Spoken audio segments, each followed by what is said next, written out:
I'll ask everyone to please stand for the prayer and the national anthem. Perhaps, Monsieur Leduc, we're actually playing a new version of the national anthem this evening. Monsieur Leduc, if you give us a little bit of context for it. Oui, bonsoir, Monsieur le Maire. Yes, this new anthem was council the choice to have the Russell Fair singing contest winner sing the O Canada. And therefore, a young lady from Stittsville named Tegan Pilon did win the contest, and with the assistance of Musique Express, who produced and recorded the anthem. So tonight is the first time we hear this anthem. Perfect. Thank you very much, Monsieur Leduc. For those that didn't attend our meetings previously, the version of O Canada we had was little opera-ish, if you will. So we opted to have a contest and to have a better version for the council meetings. So I'll start here with the prayer. Attendu que le Canada est fondé sur des principes qui reconnaissent la suprématie de Dieu et la primauté du droit, prenons un moment de réflexion personnelle. Whereas Canada is founded upon principles that recognize the supremacy of God and the rule of law, let us take a moment of personal reflection.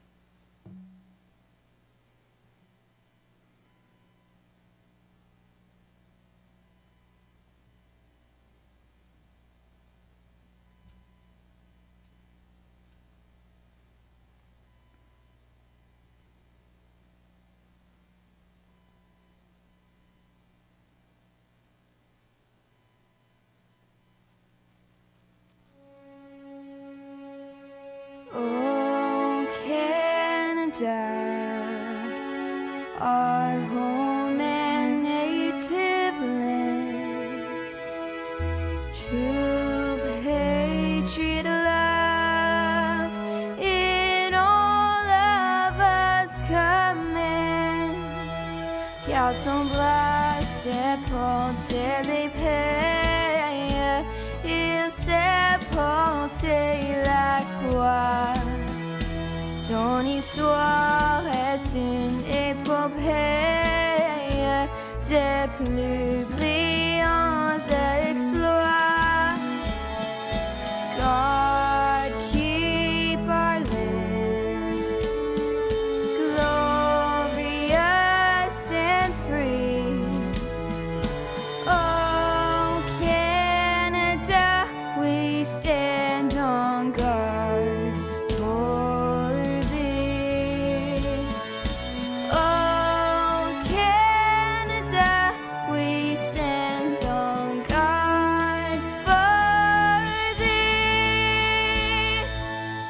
Thank you very much, everybody. Much nicer version. Much better. Much better.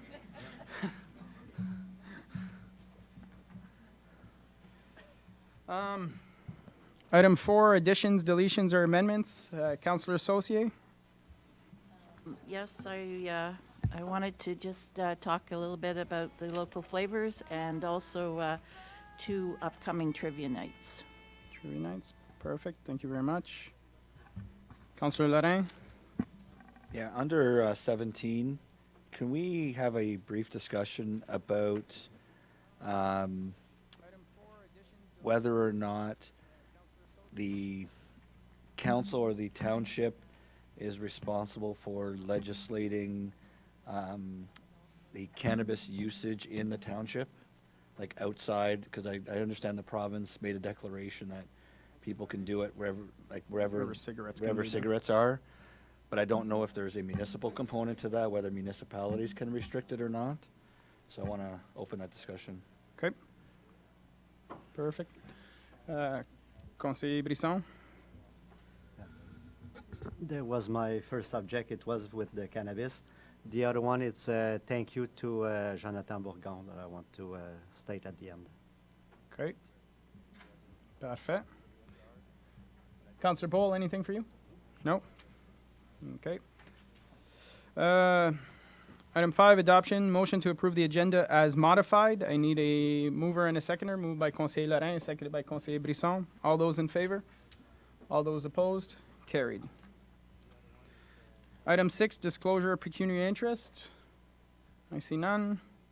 Item 7, adoption of minutes. Regular council minutes from October 1st, 2018. Motion to approve the following minutes as presented. Need a mover and a seconder. Moved by Councillor Pohl, seconded by Conseiller Brisson. Questions, comments? Councillor I Sosi? have a question about the minutes. Wait, Do we need to put it on the table? No? we have it Oh, on we the table. just did? Okay, I was just wondering if there was any follow-up on, about the Ag Society agreement that we had talked about, the recycling in that as well. Okay. And then also the teacher requesting the crosswalk rules be sent to the schools. Did we act on that, or are we going to? Okay, merci. Monsieur Leduc, we'll start with Madame Guital for the Ag Society in regards to the recycling. I believe that's part of the program right now when they use our facilities. Thank you, Mr. Mayor, members of council. Yes, in fact, the agreement was sent to Teresa Weaver and Mr. Turkelson, so they will present this to the executive committee for final approval, and yes, it was mentioned for the recycling. Parfait. Puis, Monsieur Bourgon, in regards to sending the information to the schools once implemented, I believe. Thank you, Mr. Mayor. Exactly.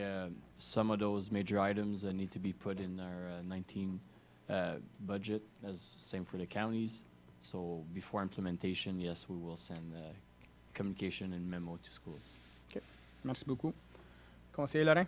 Yeah, there's just one other area that I wanted to make sure that was clarified, and I can't remember if it was in the meeting minutes from a previous meeting, but because Councillor Pohl had asked about it at item 17 last meeting regarding the capital charges, the communication or the miscommunication that was out in the public. When it says here, council at the August 13th meeting until staff research more options and provide further information, I believe there was also a request that was carried over from that previous meeting for public notification and public consultation for them to be able to speak about that item. And I don't see it reflected here that was part of the information that we talked about. And again, I don't remember if it was part of the other meeting notes. Yeah, it was part of the other. If I remember well, Monsieur Leduc, it was the administration was bring forward a plan on how to move forward with that information, correct? Mr. Mayor, the reference to public consultation was to the previous meeting of that one, Okay. on the August meeting. But just because I think you had asked at the last meeting, is it an information meeting or is it a consultative meeting?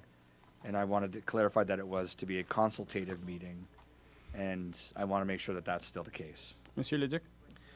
I believe I said at the last meeting that we'll be bringing to council options, and from those discussions, then we'll be given direction as far as what type of consultation. Is it consultation or information or something else? Yeah, But you're essentially at bringing this forward point, a we have plan. no direction regarding that process. Instead, we're making planification for those sessions, but to know exactly what they are, consultation or public information, is there going to be different things? So you'll be coming forward to council, presenting a plan on how to proceed, and council will give direction at that point That's in time. exactly it.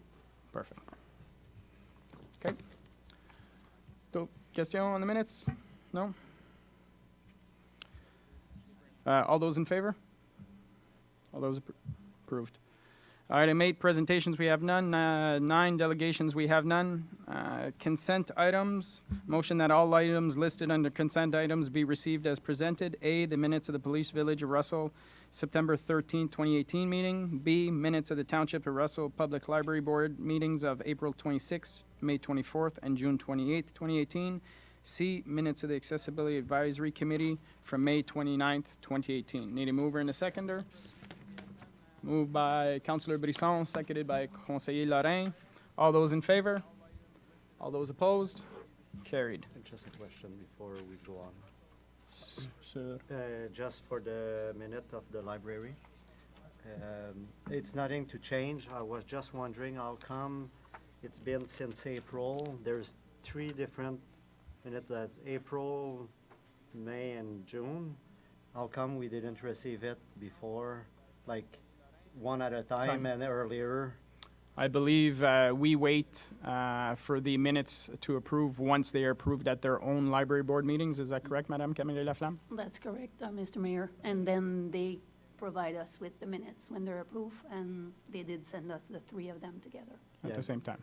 Could we ask that they sent, because the April, I saw in the minute of May that the April one was accepted, so why don't they, it was sent right away? That's, I don't think know. it I was- don't know if yeah. they weren't finished preparing their minutes, or, I If think it as can- well, it was the same time as the CEO of the library was retiring and the new one was Yeah. coming on board. That's why I was just, And the chair left. yeah, so, no, it was just, it would be pleasant to have it more recent news, if they can send it right away. As opposed to 4 or 5 minutes later. Yes. Instead So- of having the three of them, having one. and that's why we have representative of council also on the boards. So every committee is responsible to send forward them the to information. the clerk after they're approved. Okay. So this way, we know exactly it's those minutes that were approved, and we need the attendance sheet at the same time. Yep, no problem. Thank you. Merci beaucoup. So all those in favor? Approved. Reports from departments and council committees. Item A, zoning bylaw amendment, report PD 59-2018, property owned by Michel Dignard and located on Saint-Guillaume Road in Embrun. That council receives report PD 59-2018 dated October 15, 2018, and approves the zoning amendment application submitted by Michel Dignard for the following property.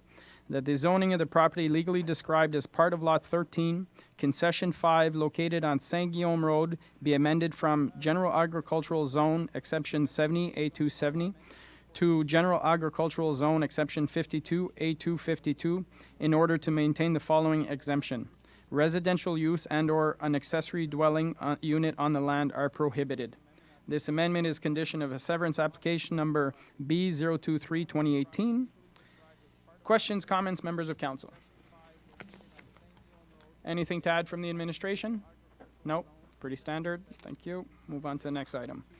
Item B, draft plan of subdivision, Melanie Construction, Inc., report PD 40-2018. That council receives report PD 40-2018 dated September 17th, 2018, and approves the proposed draft plan of subdivision as submitted by Renald Patnaud on behalf of Melanie Construction, Inc., located at Concession 2, part of Lot 11, RP 50R 1833, Part 1 PR RP 50R 4925, Part 1, Village of Russell, subject to the conditions stipulated in this report and in Annex 3. Questions, comments, members of council? Councilor Saucier. I have a number of them. One thing I was wondering is how close to the river is the setback for the properties? Monsieur Leduc, Madame Tremblay. I don't have the information in meters. It's been approved by South Nation, so therefore they meet the minimum requirements. So usually it's 120 meter away from the floodplain, but there's studies that could be required and approved by South Nation to be in that 20 meter or closer, 120 meter. Okay, and then on map 2, what is the line on the right? Let me see now. There's like a black,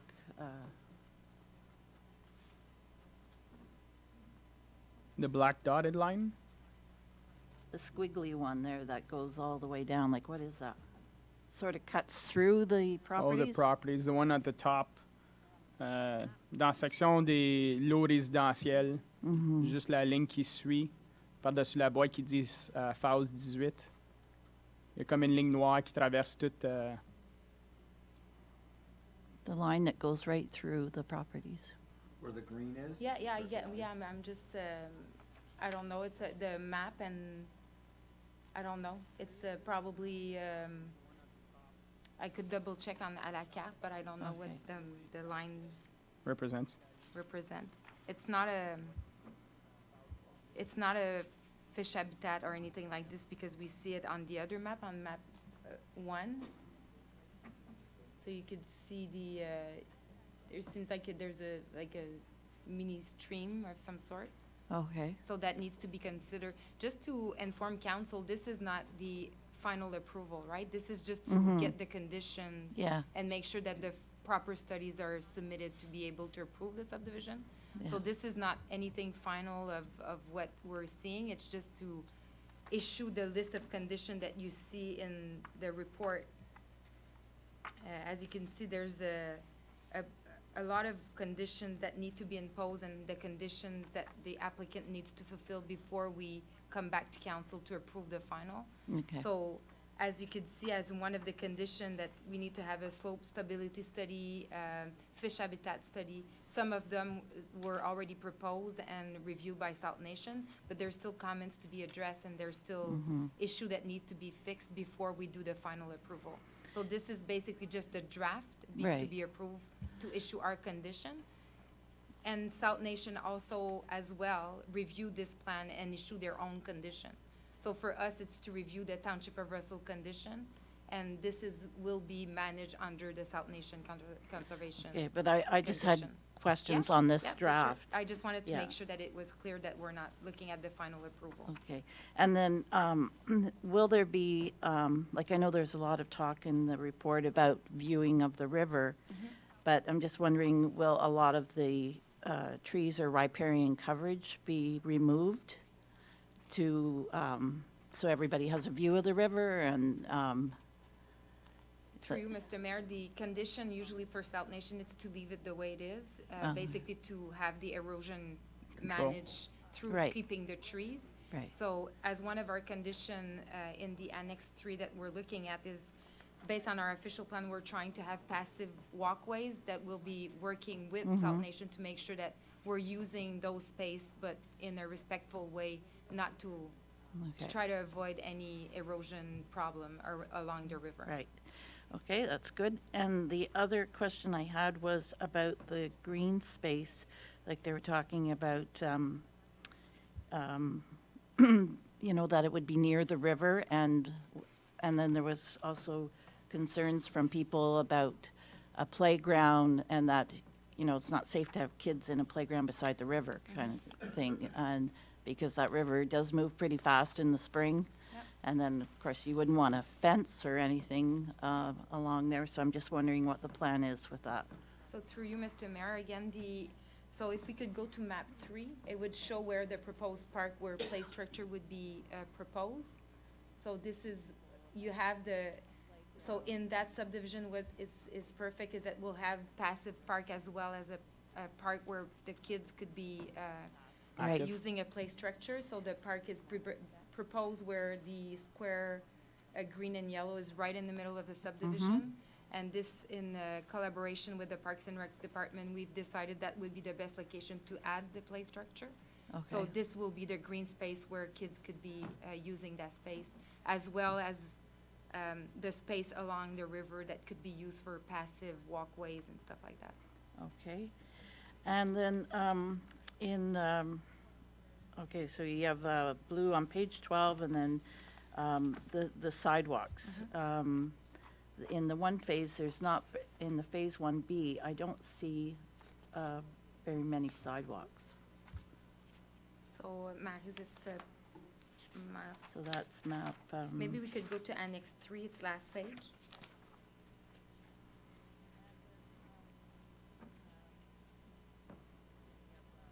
Yes, there. Yeah, so, the recommendation was to add, so the applicant proposed to have the blue sidewalks. Right. The planning department added the one in yellow, but the planning advisory committee added to the loop that would connect the yellow to the blue on the left side, on the Right. right side of the phase 1B. So you'll have sidewalk pretty much on every street.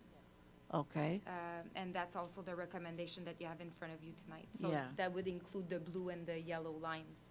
Because in section E, it said to accommodate seniors and children and people with disabilities, again, equal sidewalks. Yeah, and through you again, Mr. Mayor, we had conversation with the infrastructure department that we're aware that there's no sidewalk that would connect on Church Street to that subdivision, but I believe that Mr. Bourgon will present a 5-year plan for his proposed sidewalk, and this would be one of the locations that we would look at to connect future road on Church Street as well as the proposed subdivision. Okay, and then the last thing I had was on page 21, it just said The process is due in 2016. Is that an error? That would be the time for residents to voice their concerns. Through you again, Mr. Mayor, this process started back in 2016, Okay. so that's why the minutes from the Okay. public meeting refer to 2016. Okay, However, this is not yet approved, so therefore there'll be a period of appeal of 20 days when the draft condition will be issued by the United County of Prescott Russell. So at that public meeting, it was informed to the people that were assisting to that meeting that they could voice their concerns, so they are pretty much included, but they could have still the option to voice their concern to the counties before the conditions are finally issued for the draft approval. okay, and the only thing I noticed that was missing, and I wasn't sure, was how much space in between properties. I couldn't find that anywhere. I think that's pretty standard in our zoning bylaw, Madame Tremblay, the size of the lots. Yeah, so the size of the lots are in the zoning requirements. So what's being proposed now, it meets the requirements of the zoning. And what is that? So usually it's 15 to 12 meters of frontage, and it needs to be 600 square meters of No, I'm talking area. in between, In between, so it's 1.2 meter 1.2. on, Okay, Oh, let's just be clear. yeah. Yeah. It's not 1.2 meters between the houses. No, so it's 1.2 meter between the house and the property line. So you have 2.2 in between, 2.4 between the houses. okay, thank you. There'll be a question period later on. You'll be able to ask a question at that point, sir. Yeah, merci. Madame Thank you. Tremblay? Can I just clarify, because I hear comments in the room, this is typically what we see in every subdivision. This is the zoning bylaw that council approved. So it's the requirements that we regulate the houses that are being built in the township of Russell as a whole. Yep. This is not just for this subdivision, it goes for every new houses and every new subdivision in the township as a whole. I just want to make it clear, I voted against. Okay. Other questions? No? Councillor Paul? Got a few comments. Looking through it, I was trying to find Planning Committee's recommendations in the report. I couldn't find them. I didn't see that reflected in some of the discussions that were put forward. Madame Tremblay? Yeah, through Mr. Mayor, the recommendation to the Planning Advisory Committee was added in the report before the public meeting minutes. And they are on page 16 of the report. I believe it's page 74 of your package. So it says that the PAC recommendation, and then you have the list of the recommendation as well as part of the options of the report. Council has the options to approve the planning department recommendation or the, approve the recommendation of the planning advisory committee. It's actually page 76, the last page. Yeah, I found that.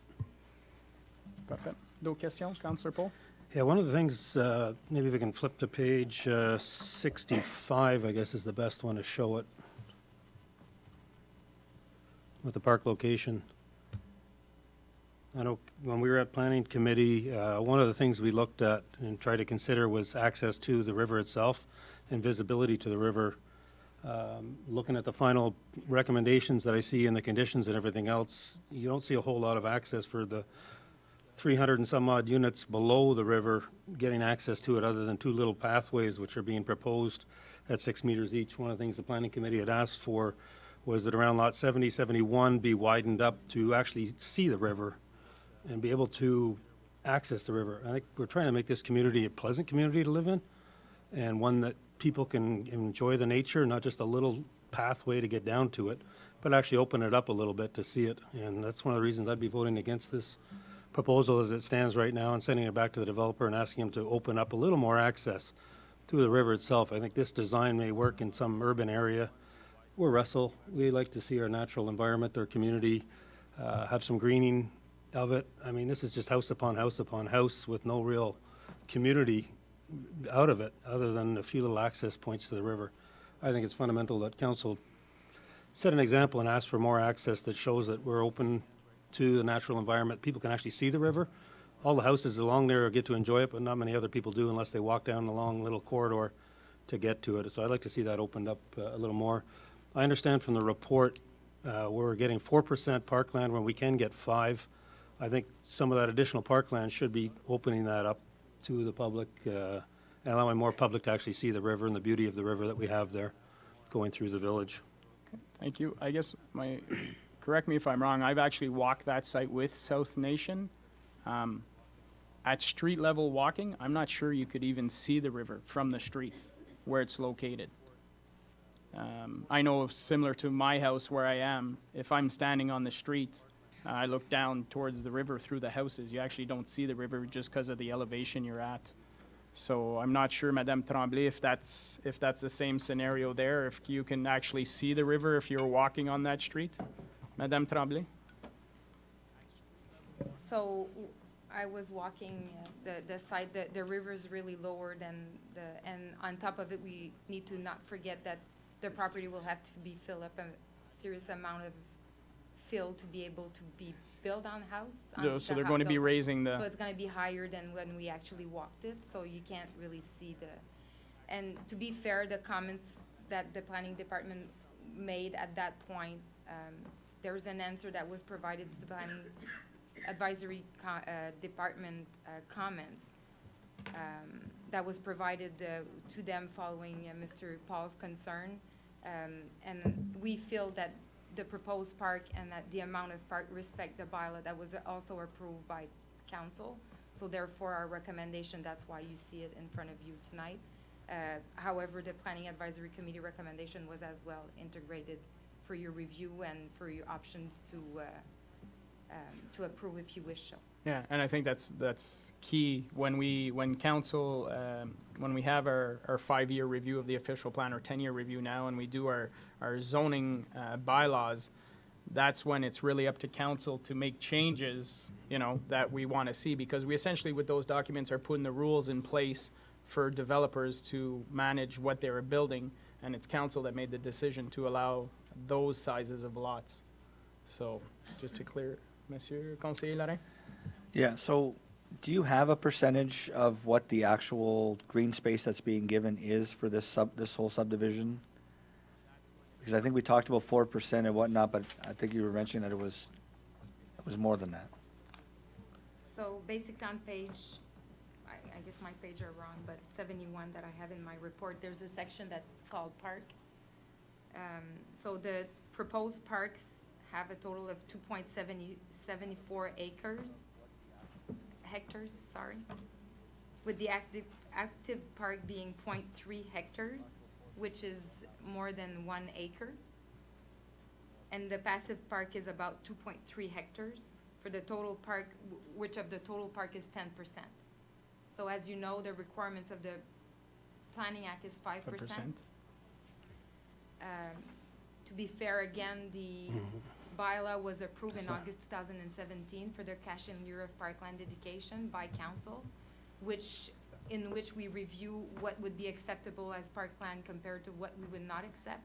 And the proposed park as proposed meets all the requirements that is provided in that bylaw, which enforce what we have in our official plan for passive, for active park. We have the equivalent of 8 lots of residential lot for park purposes, which I don't know if Madame Guittard could speak about. It's plenty to have a play structure and have enough space for all of what's coming for that subdivision. So it's actually more than we normally receive. Yeah. OK. Madame Guittard, tu voulais-tu ajouter quelque chose là-dessus? C'est beau. Anything else? Follow-up? Councilor Lorrain?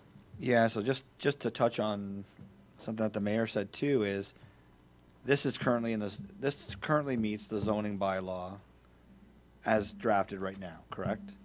So council can go ahead and make recommendations on this, but as well as the public, the proponent also has the ability to appeal, correct?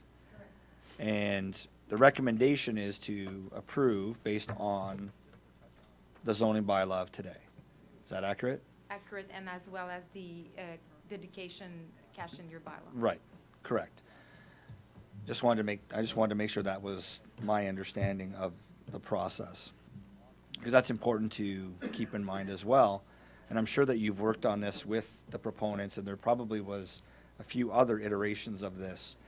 And I know that it's happened in other jurisdictions where we work hard to get a plan put in place, and then an application comes through in opposition, and things revert back to what they were that was more unfavorable to the township, and we have to go back to that one. So I don't want that to happen here, where we've worked extremely hard on a plan for this subdivision, and then all of a sudden be reverting back to something else that could be less favorable. Because I know that that's happened in other jurisdictions. So I just want to make sure council's aware of that as well when we do that, right? In terms of the pathway, right now it's at how many meters? Through Mr. Mayor, the pathways are 6 meter wide. About 6 meters wide, which is about 20 feet? Mhm. Okay. All right, thank you. Councillor Paul? Yeah, if I may, I still, I'm troubled by it because in actual fact, we're only getting 4% usable park space, if I'm not mistaken. The rest of it's part of the floodplain and not usable space in that same sense of parkland dedication. We still have 1% that is available up to council's discretion according to our bylaw from 2017. So there is still some leeway that council has. Under the Planning Act, we're allowed 5%, we're only taking 4% in this particular subdivision, the rest cash in lieu. Where that 1%, we still have an option to take some more land for that, and I still think opening it up, leave some more access or at least visibility, maybe not to the river itself, but just open it up to some natural environment rather than looking at houses all the time through it. We still have the power, and yes, they can appeal it, but you're still within your mandate to hit the 5%. So there's nothing wrong with council saying, no, we want to see for this subdivision more green space, more of a nice environment for the people that are actually going to live there. I know you've got an access point of a few, 19.7 feet to get to the back. I don't think it's open enough. In my personal opinion, I think it should be opened up much more than that, and therefore I'll be voting against it. The other item I wanted to look at was the sidewalks. I know you talked about the sidewalks going around. We're changing the entrances to the back to be 2. The one diagram showed the sidewalk going around. I don't see the sidewalk reflected in the actual conditions itself under number, was it 23? I didn't see that listed, that the sidewalks actually wrap around to get to those entrances so that the pedestrians that are in the subdivision can actually safely get to the entrances to the river itself. I wanted to make sure that was covered off in that one. And one follow-up on the other item is just going through the public comments. There was a pile of public comments on this one from all the neighbors. Over and over again, they talked about the green space and making sure there's enough green space in this subdivision for future people. I think that can't be ignored. There was a lot of public at that meeting, and a lot of public came forward to say that's what they wanted to see in this subdivision, that's what made up Russell, is the beautiful green spaces that we have and enjoy. Thank you very much, Councillor Paul. Madame Tremblay? Through Mr. Mayor again, just to keep in mind, if we could go back to page 70, map 4. So this, when the public meeting was done, just for council to be aware of why those comments came out, the park was actually proposed under the pond. So through negotiation, through the bylaw that is now in place, we've decided that that was not acceptable because we've decided as part of that bylaw that ponds and park would not be a good match. Therefore, after negotiation and after the public meeting, that's why you have all of those comments coming in 2016, which this was the plan that was presented back then. We came up with the plan which is map 3, where you have the new park being located more in a central location, where we feel that meets the requirements and the public comments, because initially that's not what we had from the applicant. So this is what we've agreed after negotiation, that it would be more acceptable to have a park and a play structure and a space that the people from that area could be using. So that's why I agree with Mr. Paul that there's a lot of comments, and I just want to reassure that we did take those comments, and that's where you see this version compared to what was initially submitted at the public meeting. The original proposal? Yeah. Okay. Conseiller Brisson? it was just to mention that I was even glad with this plan that we were able to keep some green along the river, because for the developer, it would have been a lot more lucrative if they would have left their lot up to the river, to the private, but they didn't. Now we have a chance to have an entry to go all along the river, to go around with a wooden area and along the river. So I think that's to be considered, the green space that is really nice and that can be continued on the other proposed budget too. So, and to see the river, whenever there's trees, you don't see it anymore, even if you're on the road. But having some trees there, and probably we'll have to plant some more, it will be a good place to plant some, the flood area with the the conservation, the South Nation Conservation. So for myself, I would say, okay, go ahead and plant some trees right away that they be bigger. And I really like that part of having that the public, all the public, have access to the view of that river and to that green space. For it. I even saw somebody in the comments as a wish list item was to have a pedestrian footbridge across to cross onto the other side, which I think is a fabulous idea. I'd be more than happy to work with the proponent and South Nation and see if we can get something like that going, because I think that would tie in. That'd be a perfect tie-in to our commercial district on the other side of the river. Obviously, costs are always a concern, and it's something to be worked out. But I really enjoyed the comment in the public comments. Councillor Saucier. The reason I mentioned the size of the lots in between is, again, for these communities, and also from a lot of the comments that we receive from there, is a lot of people don't see that as a vision for that. We don't want to look like Barrhaven. I'm sorry, Barrhaven, but that's the term that's often used.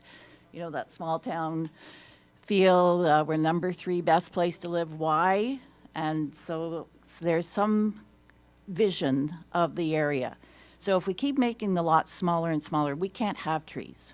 You can't have any trees on your property because it's going to tear up your foundation. So if you've got 1.5 meters or whatever in between, forget about having any trees. So then you have a sterile neighborhood of just vinyl and no green space other than these 2 designated green spaces. So that, from what I'm hearing from people and from going door to door also, is this isn't the vision. So I'm just saying that, you know. Thank you. Just so you're aware. 2 points of clarification. One, I believe that every property has to put a tree on the. Yeah, so in the subdivision agreement, as a requirement, the developer needs to plant a tree in front of their property. Yeah. And one of the other things that I keep hearing as well is that, you know, we have a beautiful community, but a lot of the kids that are getting to that age where they're buying houses are making the comments that they can't afford a house here. And if we force developers to keep having larger lots, well, it's essentially going to increase the price of the home because they are developing less houses on a property. So when you have kids who are looking to come into a community, you know, we're seeing all sorts of, you know, different types of housing projects. And, you know, while I say, you know, if it's, I think it's simple math. If you can build 20 houses on a parcel of land, or you can build 25, well, there's a little bit of leeway. So I think, you know. I'd like to comment on that because the houses are getting bigger on smaller lots. If we made a little bit smaller houses that were more affordable to the young couple starting out, and the person like myself who may downsize, and so we have smaller houses, you can then put in 100 houses instead of 75. So you can, you know, and every time I go to these conferences, that's what they're talking about, making the houses smaller, but they are massive on a very tiny lot. So that's not affordable for most people that are trying to come here. I think we would attract a lot more people if the houses were affordable. Thank you very much. I wish that would have been proposed during the zoning bylaw discussion. Other questions or comments? Councilor Alain, anything else? Yeah, one more thing, if that's okay. Yep. So under the actual recommendations from the department, because there's a list of there's a list of recommendations from the Planning Advisory Committee on page 16, I think it was. Are some of those included in your recommendations? Because I understand the sidewalk piece is in your recommendation, and it was part of those discussions. But if I understand the 20-meter wide entranceway would not be included in your recommendations, yet it's in there. I just want to make sure that we up here know which ones of those recommendations that were actually being recommended to council tonight, Madame Tremblay? if any. So through you, Mr. Mayor, the only difference in the recommendation is that in the PAC recommendation, so in the Planning Advisory recommendation, which is the condition 7 that says make walkway near open space 20-meter wider.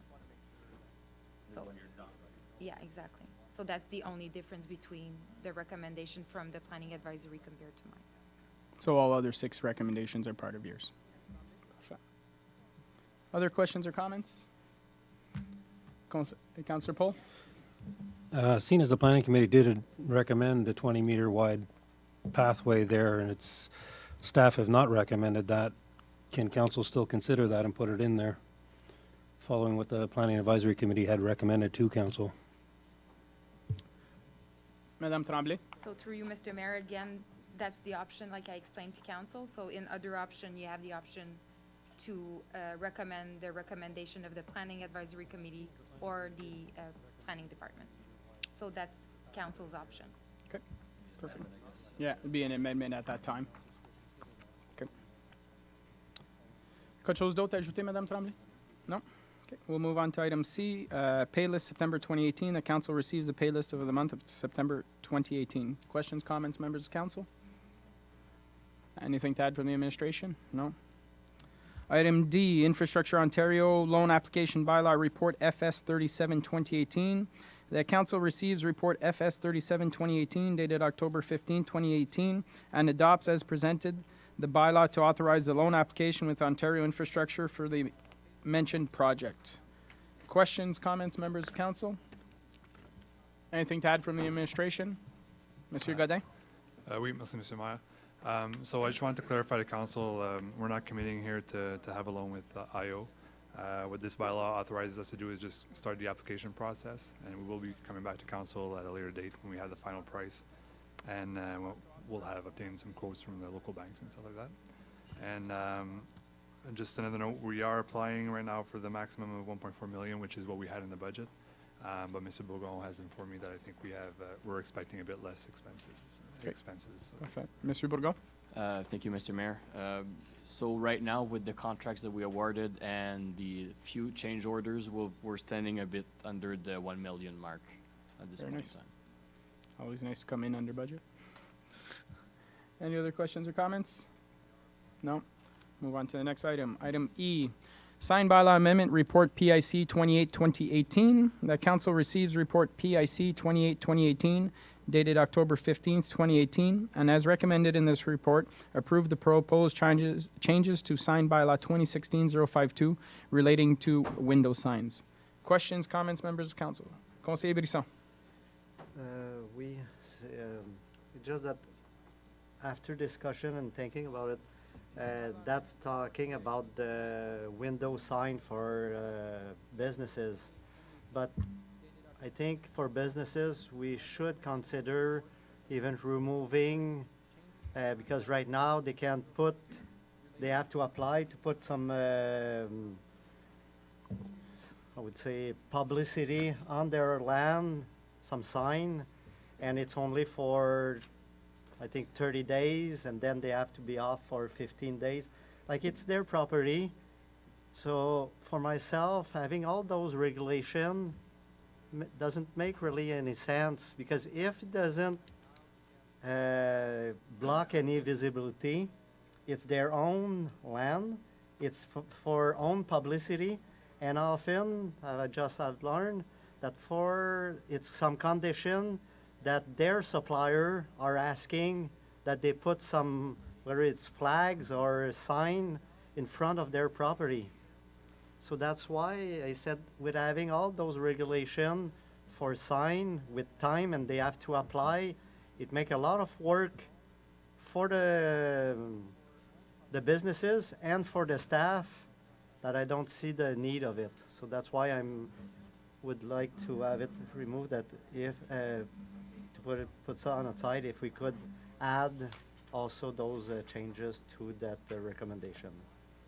Okay, well, that will be an amendment to come forward if you wish. Other questions, comments? Councillor Saucier?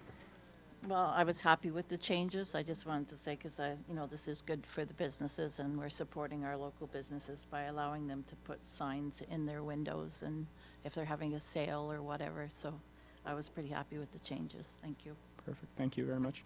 In regards to your point, Monsieur Brisson, Councillor Brisson, I think, there's municipalities, you go out there, and it's obvious that they don't have any rules in place, because you're walking down the street and you see 50 A-frames and you see big signs like crazy because they have no regulations. I think, as much as it's, being a small business owner, as much as I'd like to be able to put up as many signs as I want, I think there has to be a balance, for the public to, you don't want to get into a situation where your municipality is invaded with signs and it becomes visual pollution. We talk about how we like the atmosphere of the community. If we're flooded with signs all of a sudden because we've taken away all the rules to enforce, we might find ourselves in such a position. I think we went through the new sign bylaw just recently, last year or the year before, and there was considerable consultation with the businesses in regards to what was acceptable. We got a lot of feedback on that, Madame Bordeaux. We tried to accommodate, and I don't think that we didn't pay attention to any of the points that were brought to us. We did a public consultation, open door. We sent the bylaw out for comments. So I think that if you don't want to put regulations, we're going to go back 20 years. When I started, we had 75 temporary signs flashing from Sainte-Marie to Embrun Ford. We had 75 signs. You think that was attractive? And I don't think the businesses thrive anymore because it gets to be a pollution and nobody sees them. And I got so many complaints because of all those eyesores everywhere. So that's why the bylaw came about, and we revisited in 2016. And we did go out and ask people, and we did do open doors, and it was open to comments, and we did consider everybody's comments. Yeah. So I think we were able to find a balance at that point in time, but when it comes back for discussion, you're more than welcome to propose an amendment. Councillor Brisson? Just a comment that, I realize this. And also, one thing that we can mention to the businesses, if there's special cases that their supplier is asking, I'm sure that they will be able to come to the council to have each case studied, or would it be to the council or to the derogation? They would go through, they would ask for a bylaw amendment, correct? Bylaw amendment. Minor variance. So the step would be to go to the minor variance. If they so choose, yeah. Okay. Councillor Paul? Yeah, I think I just want to mention for the public here too, the idea of this amendment was actually to bring more flexibility into the bylaw that wasn't there before. And I think that's what we're trying to do with this bylaw amendment. Yeah. Is actually bring in a little more flexibility for the business owners. Yep. Perfect. Autres questions, commentaires? Quelque chose d'autre, Madame Bordeaux? No. Item F, amendment to the traffic and parking bylaw and fire route bylaw report PIC 29-2018. that council receives report PIC 29-2018 dated October 15th, 2018, and approves as recommended in this report the proposed bylaw amendment to traffic and parking bylaw 31, 2004 to add no stopping signs along the south side of Church Street in Russell and to amend Schedule A of the fire route bylaw 33, 2004 to remove the fire route in front of 472 Church Street in Russell. Questions, comments, members of council? Councillor Lorrain? So I'm assuming that the people who live in those areas have been notified or discussed this with? Monsieur Le Duc, And Madame Bourdeau? Are they in favor of this request? I will let Chief Armstrong give you the update on that since Okay. he did the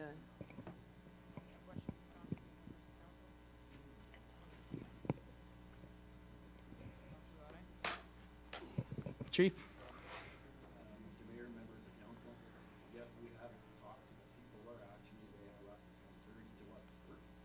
And then once we had a chance to do some practical testing with the ladder truck replacement and stuff like that, we deemed that we definitely need that extra space on Church Street to do proper safe setup of the trucks.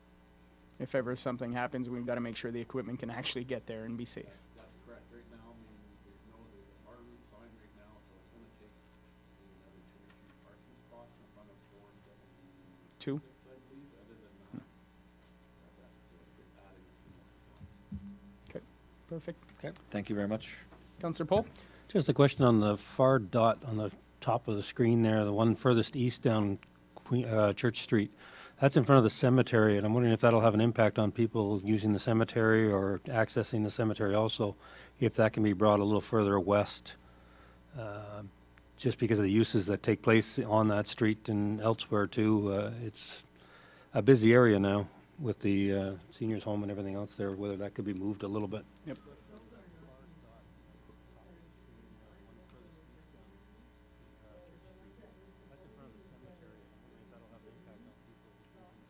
Yep.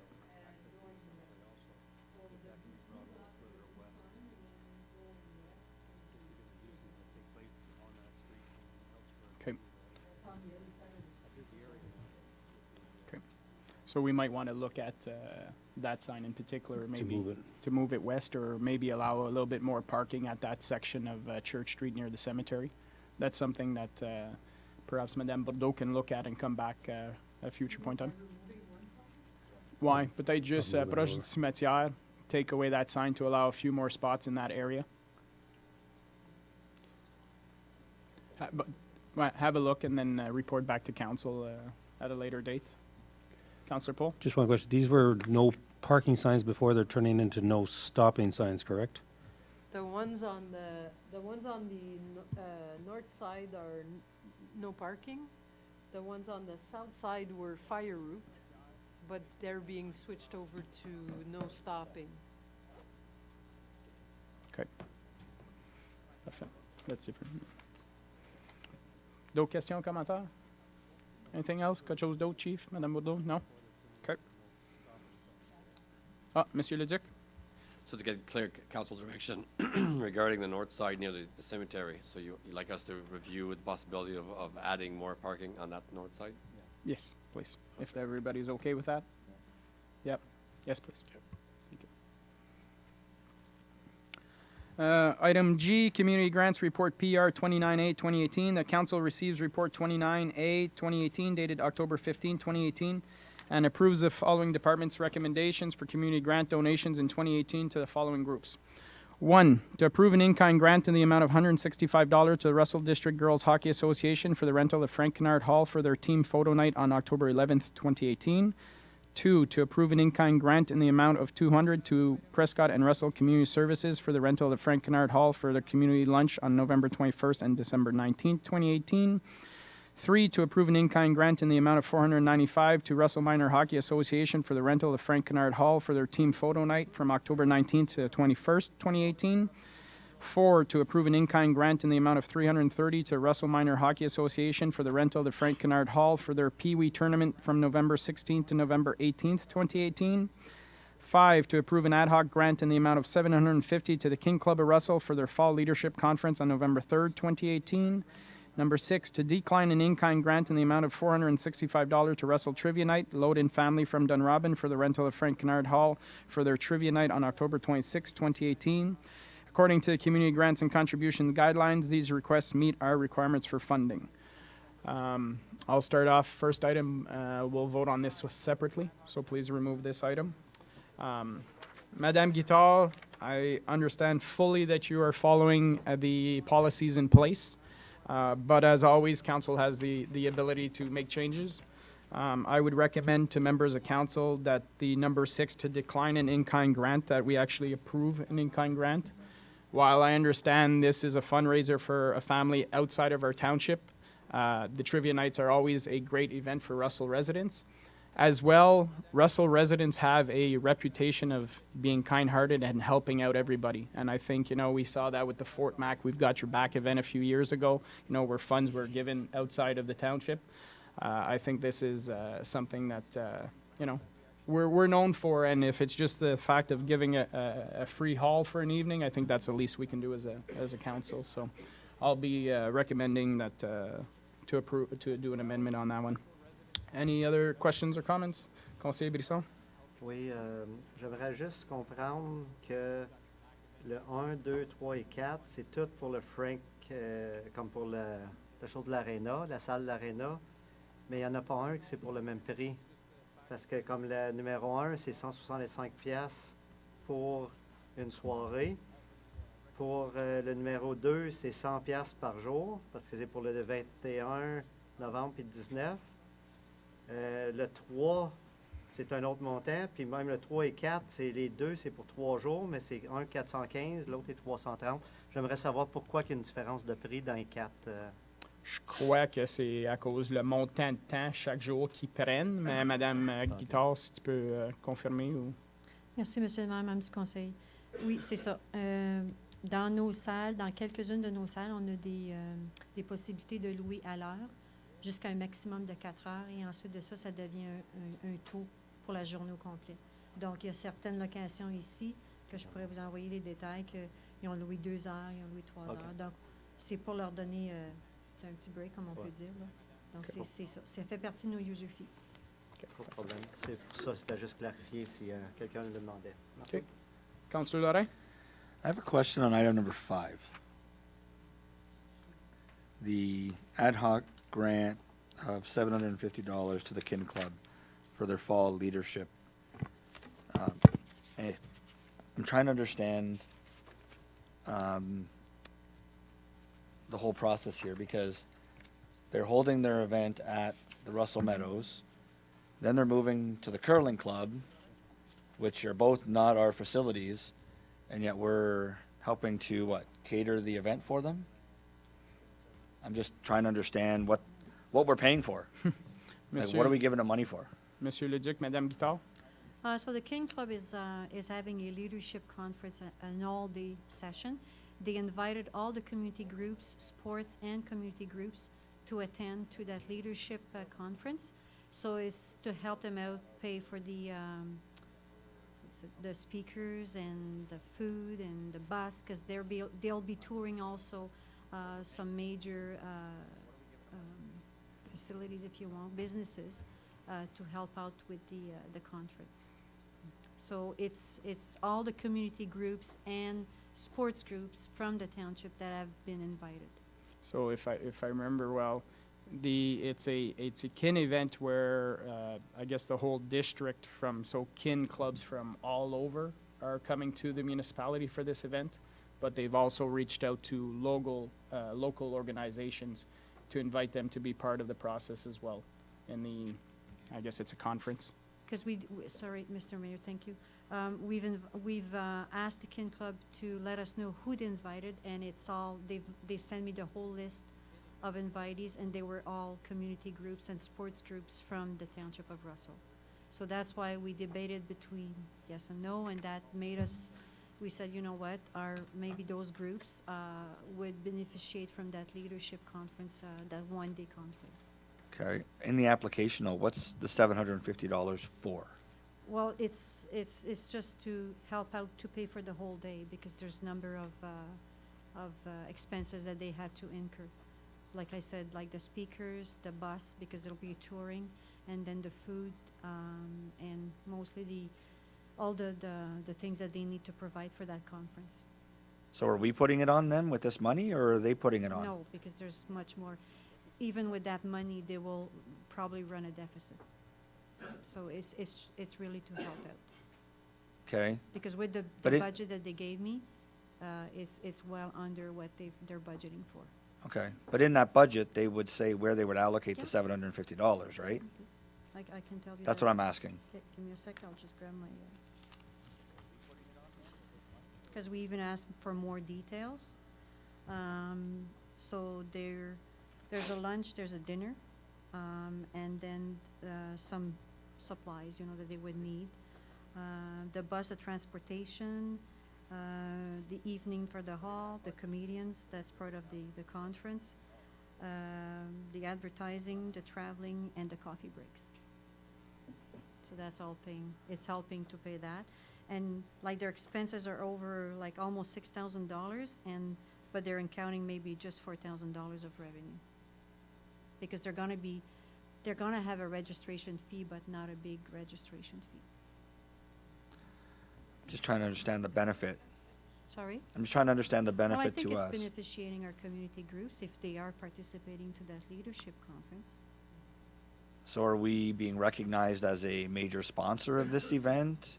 Well, we could ask for it, Like, if I'm that's just- township's intention. Usually when the township partners, we have a banner that Yeah. we provide When and we they have hang the up at events. community, like we did for the Historical Society, they come and get our banner and they put it out so that they know that we've given out a grant for that.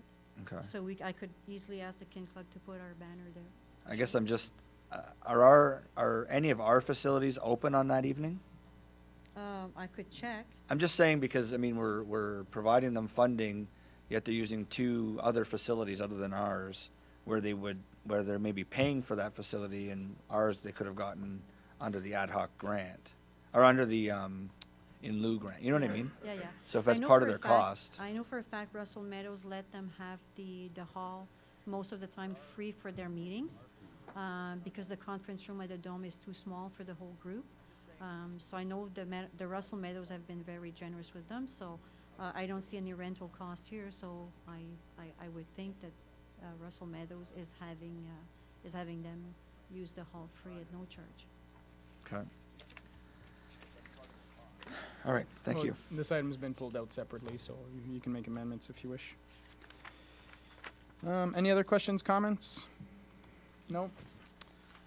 Item 12, notice of motion, we have none. Item 13, question period on meeting of the day. If anybody would like to come and ask a question in regards to anything that's on the agenda for this evening, please come to the mic, to the lectern, state your name and address for the record.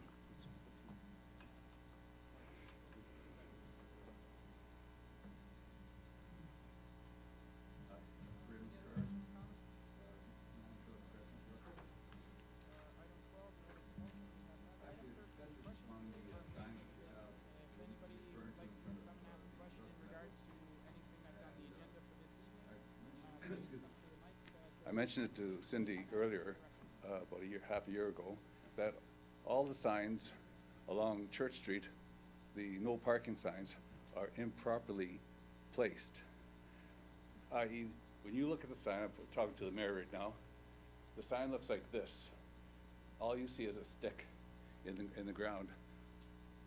The sign should be pointed a little bit towards the road so people can see, there's a no parking sign here. Instead, people park along the street, totally oblivious to the fact that there's no parking signs. You can only see it from across the street to say, he's parked under a no parking sign. That's strange, because all the signs are angled incorrectly. They should be at least a 30-degree angle towards the road. There's between 30 and 45 degrees should be aimed towards the road. Instead, they're running parallel to the road. And so, in my mind, it should be fixed. I know that a number of people were getting tickets when they were visiting the folks at the Russell Meadows. And this goes right along the whole stretch of Church Street. Church Street out pretty much to the Drentex, I think. Okay, so Monsieur Leduc, Monsieur Bourgon, Could we have, could we look at that and see what can be rectified to address that situation? Right. Councillor Saucier? Yeah, I did bring that up when you brought it to my attention, and we had actually right across the road here from Township at the back, the signs are the same. So I know we looked at that, and it was discussed that it was going to be looked into. Through you, Monsieur Leduc. Monsieur Bourgon, quelque chose à ajouter? Merci, Monsieur le Maire. For the replacement of those signs, they will be installed correctly. We'll make sure that the proper angle's rectified and it's put in place, and we'll do the same elsewhere as well. Perfect. Thank you very much. D'autres questions, commentaires? Yes, sir. Mr. Mayor, Council, my name is Keith Adlard. I'm from 35 Bowl Street. Could I get map 1 up here for a second, please, of the development? Oui, s'il vous plaît. La première map sur la subdivision, the draft plan of subdivision.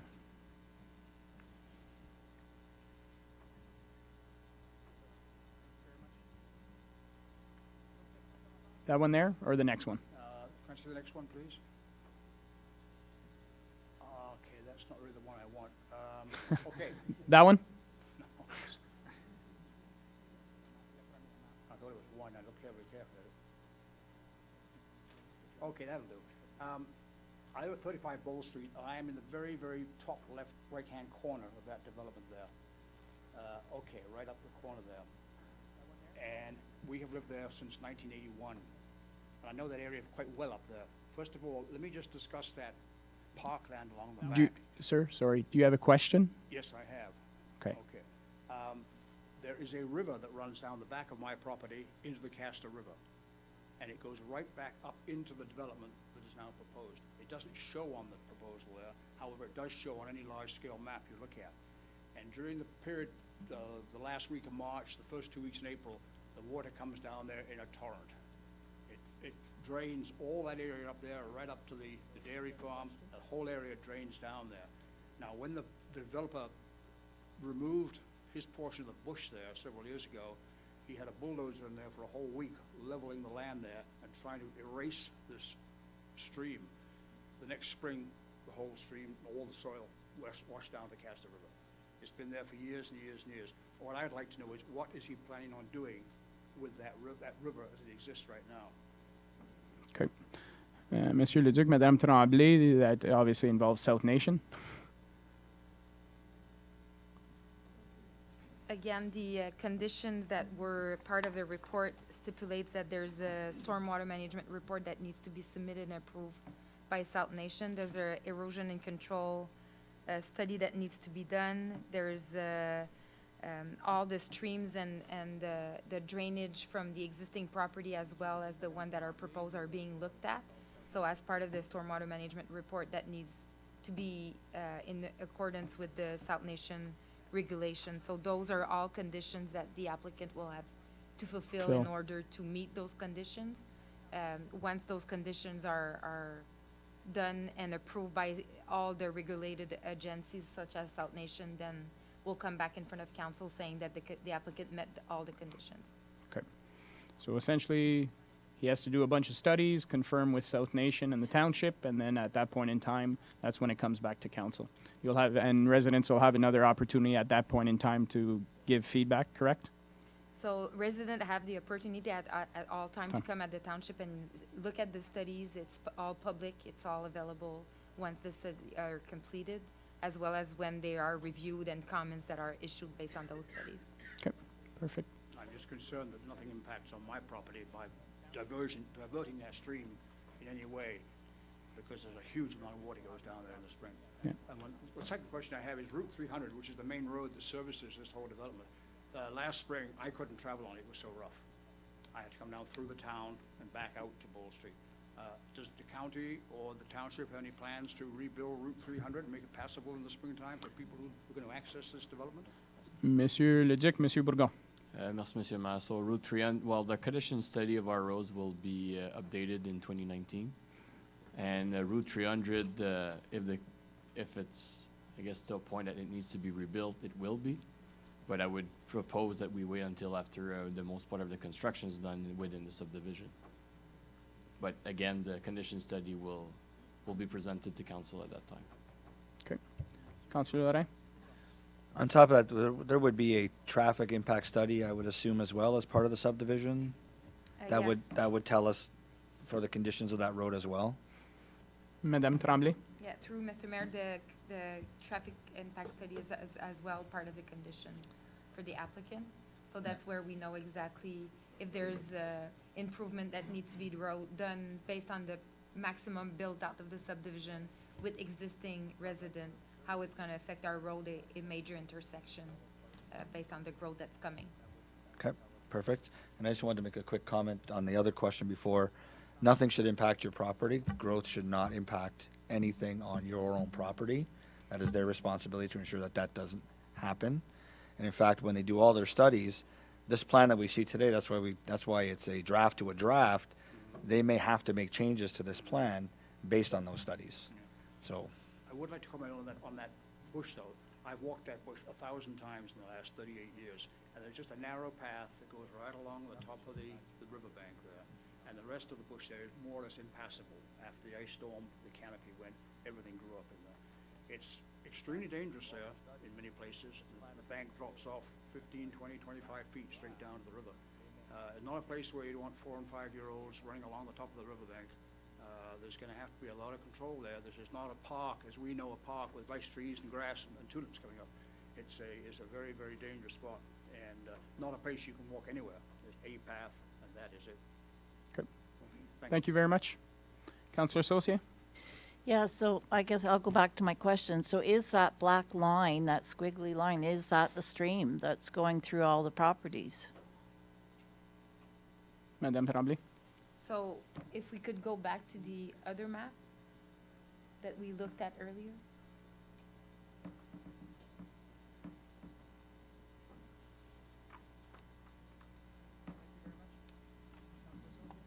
So just as mentioned, the other one, Marie, just the one. Yeah, so you could, it's not really visible, but there is, the one before that, you'll see there's a blue line, yeah. So That's- there's a blue line that crossed into that 367, that finish in the middle of nowhere, that will have to be considered as part of the studies as well. Okay. Okay, thanks. Okay. Thank you very much. Other questions? Nope. Sir? Marcel Nijkamp, 355 Church Street.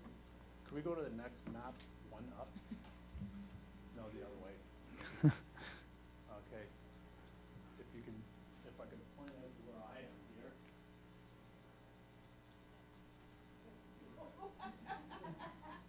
I'm here. You guys are worried about looking at the river? I won't be able to see across the street. I got 3 houses banking onto the back of my place. And I don't understand why the lots have to be so bloody small. The reason I moved to this area out here into the, slightly into the country, is because it was open. It's not open no more, not even close to being open. That's in like everybody says, Orleans, whatever.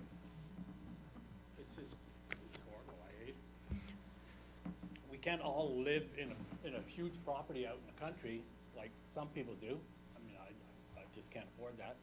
But that's why I came here, which was a nice area. I could see all the way across the river. You don't see the river. Right.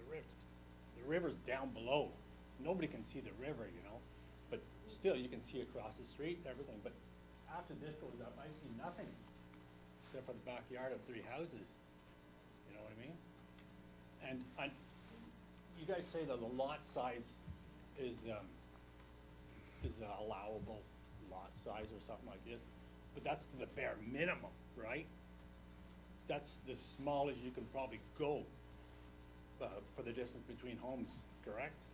But that's the standard council has put in Yeah, place. Standard, who cares about the standard? That's probably the minimum you can allow. This is what it is. You know, what is it, 6 yards, 1.5 yards to the property line? Peters. 2 passes of a lawnmower. You know, that's just horrible. why don't they keep it a country feeling out there? Like all those other houses, properties are probably too big.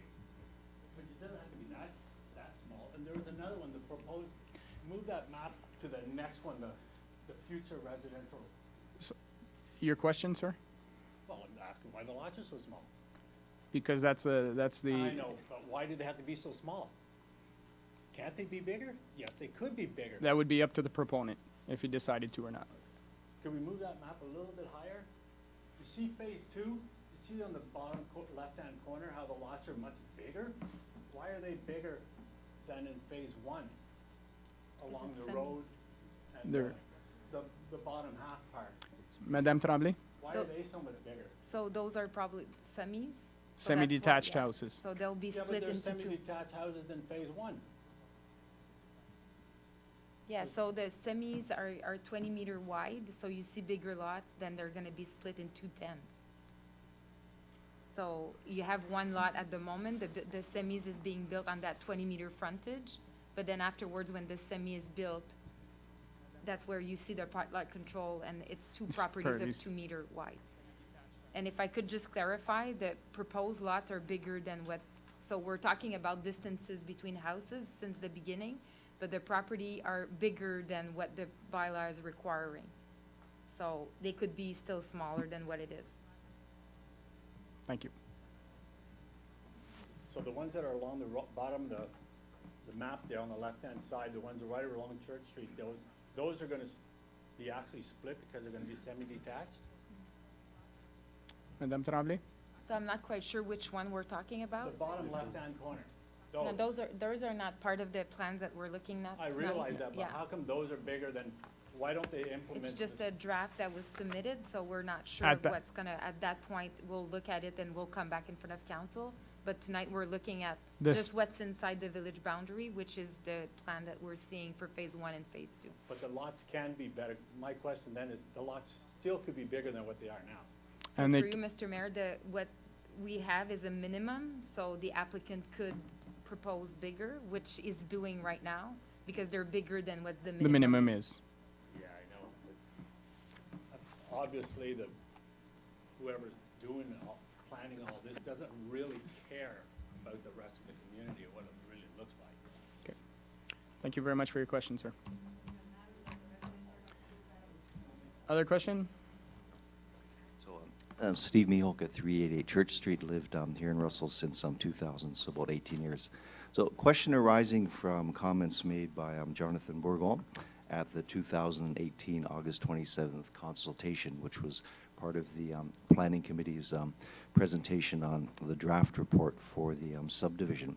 So this was the first time that I, as one of the affected members of the public, saw some, I say, very important information about the fact that sidewalks were being put into the proposed budget for next year along Church Street to accommodate some of the changes that are about to occur as a result of the subdivision. And more importantly, that back in June, on the June 18th council meeting, an agreement was reached. And essentially a bylaw, I presume, has been passed since then, approving a gravity-fed sewer with the cost-sharing basis between the township and the developer. And so what I'm looking for is basically what he says, that he plans to meet with residents and inform us essentially of the details of how this is all going to evolve. What I'm looking for there is essentially something along the lines of a fact sheet to explain to basically us before this meeting occurs exactly what the arrangement is, because so far we haven't got sort of a clear understanding, at least I don't have a clear understanding of what is actually going to happen.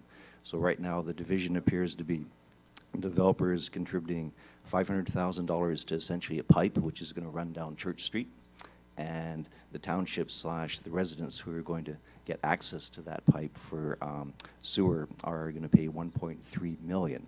So there are 44 houses along Church Street. So 1.3 million divided by 44 perhaps gives us an idea of what the cost will be. Perhaps I've got my math wrong and it's actually phase 1, 2, 3, and 4. So maybe 150 houses divided by that total. The other thing that I'm not clear about is the $5,200 that is allocated from the DC for sewers. If that is actually part of anything related to the pipe that essentially runs down Church Street, or is that more or less an infrastructure cost to accommodate the 326 houses that will be going into the subdivision. So that's kind of the clarity that I'm looking for, so that we're all on the same page.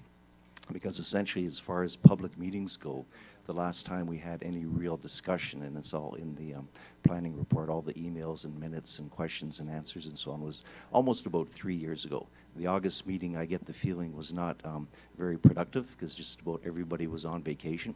So instead of having 30 or 40 people attending, it looks like only a few people attended. Thank you. Monsieur Bourgon, do we have a scheduled meeting with information for the residents on Church Street? Thank you, Mr. Mayor. We don't have a specific date in mind, but I just received from our, the engineering firm more details about the costing and the design. So we'll be in a better position to provide some cost to the resident in the next few weeks. Okay. So that all that information, the fact sheet that Mr. Mihawk is referring to, all that information will be available Yeah, to it them. will be available. We can, in that fact sheet line, we can provide some initial info prior to the meeting, so that way the residents Have are opportunity. aware and have opportunity to prepare questions that time. Perfect. Thank you. Councillor Lorrain? Have those affected houses already opted into this process? Or is that what this process is? Or they would then opt in, I'm assuming similar to like McDougall and La Madeleine and all that stuff? Is that what I'm understanding? Monsieur Bourgon? Merci, Monsieur le Maire. So we did receive lots of requests for Church Street, and we kind of took an informal survey a few years ago to have the pulse of the population. So now that we did our homework and we're taking the opportunity to work with the local developer, so we'll be in a position to meet the resident and present the project. Okay. And are they opting in, or do they have a choice? Or is it's a go once they know the cost? Monsieur Bourgon? Merci, Monsieur le Maire. So for us, it's a go in a sense that we need that the developer needs that infrastructure in place. So instead of going back and redoing the work, so that's why the council signed that agreement back in June to work with the developer to have a gravity sewer. So now we'll be able to meet the resident and to present the project. So when there's a few details to work out here, but they'll be able to opt in the project and contribute their share. And just to be clear, obviously, because the developer is going ahead, there's a cost savings compared if they were doing it without a developer actually being there. That's correct. So will they also have the ability to opt out if they wanted to? Monsieur Bourgon? Those are the details that we still need to clarify and to be able to present the right info to them. Yeah. So it'll be like McDougall, like La Madeleine, all the information will be presented to the residents, and the residents will have a choice whether they opt in or they opt out. That's correct? Yeah, well, then that's, with all the info, yeah, exactly, they'll be able to choose. I just want to make sure I'm clear that there's an option. Because from what you were originally saying, it didn't sound like there was an option, and it's a go, and we'll deal with all the details after. I want to know, is the township, and thus, I'm assuming council with that decision, have we bound those 44 houses? Monsieur Bourgon? Well, we had to, in order to prepare any costs, and like we did with the other subdivision like McDougall, we need to do some homework in order to present the real facts to the owners. But we want to make sure that we take the opportunity with the developer as well. No, I understand that we're doing our due diligence and we've got a benefit of the developer bringing the pipe and paying a portion of it. I totally understand that. What I'm asking is, are we going to be forcing these 44, I'm assuming 44 because that's the number I heard, are we forcing those 44 people to connect? Or are we giving them an option? Or are we doing a local improvement where they need 66% of the vote to say yes and then everyone goes? Because if what I'm hearing right now is they're going no matter what. Monsieur. That's what I'm hearing. Monsieur Bourgon, Monsieur Leduc? There could also be a different way of looking at it. We could not ask anybody to opt in right now, and a township, as a due diligence, oversize it right away. And we assume this for 15, 20, 40 years. We could do that completely. So either we do it we have an assertion that people want to join in now, or maybe opt later on, or completely do that oversizing right now in case in the future somebody wants to opt in. Again, the township would have to support that cost, So it could be treated very differently depending on what cost we get and what we see from the results of our calculations. So people could be forced in, not forced in, not even considered, and then just wait till we build it, and then when in time we connect it later on in 15, 20, 25 years, who knows? Yeah. We could do that too. But that's the question I'm asking. You're given all these options, but you're saying two different things. I guess my question is very simple. Will the residents have an option, or is it being forced on them? I think that's up to council, Monsieur Leduc. But has council already made that decision with the report that we did last month? Monsieur Leduc, Monsieur Bourgon. We can definitely put it in a way that they have the option. And as Mr. Leduc mentioned, the municipality, since we're doing our due diligence in this case, carry the costs and until they decide to connect on the pipe. Yeah. So that's one of the options. And historically, like as you know, in the past, McDougall, La Madeleine, it was a certain percentage of the benefiting homes that decided to opt in. Then at that point in time, then the majority, essentially, we usually go with about 65, 70%. If 65 or 70% of the properties decide that this is going ahead, then everybody shares the cost. Right, that's what I'm asking. Yeah. But I'm not getting that answer. I can maybe give at least maybe not the perfect answer, but what I think are the facts. So in June, you had a proposed bylaw, which again, I presume the mayor has signed, the mayor and the clerk have signed, on the agreement. And Article 1.1C states, Melanie agrees that the gravity sanitary sewer shall be designed to meet the capacities determined to be necessary by Russell and Melanie to accommodate the development of the Patenaude Southwest Park development lands and the requirements of the existing and future growth of the Russell Southwest residential area. And Article 4.1 in Schedule A shows as phases 1, 2, 3, and 4, which is that entire block. So that's the 44 houses along Church Street plus maybe 100 in the surrounding areas.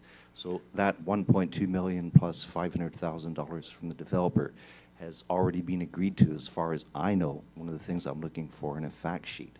And then back in April of 2016, the residents along Church Street, and I may be wrong about that, but the title says results of phase 1 surveys. This is a Russell Township letter to us.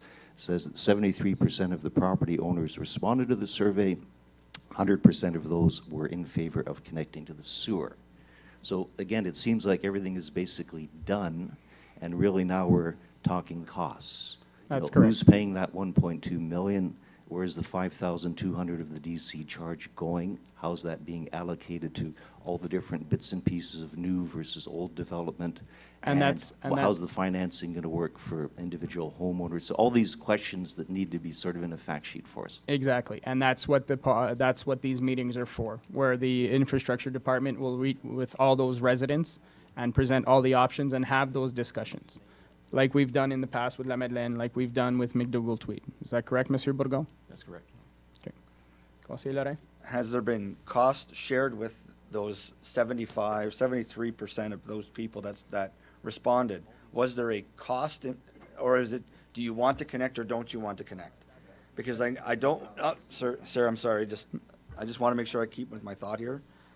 Because I don't want to get in the same situation as we were with a situation like Madeleine, where it's said to be one cost, then said to be another, and then all of a sudden it's triple. And that's what the real cost is. So I understand we have that real cost. Now, we got 73% on the first go for a yes or a no. Now do we go back again with another yes or no vote based on the cost? That is correct. Monsieur Bourgon? Monsieur Mayor, that's correct, Councillor Lorrain. That the first yes or no was mostly to see if there's an appetite to proceed with the project with that estimate of a high and low, but now with the actual or closer costs to have a real yes as well. Conseiller Brisson, then Conseiller Socio. Just to clarify, because in my mind, it's not the same thing as La Madeleine. It will be like Sainte-Thérèse, that it's, the pipe is, if we want the project, the pipe has to pass. But does it have to pass at that size? Did we have to oversize the pipe to accommodate the existing users? So, just to clarify, do we need the 60 6% to have it oversized, or they pass it and automatically they're not hooked because they have the choice to connect, but they will have the initial charge of having it in front of their place.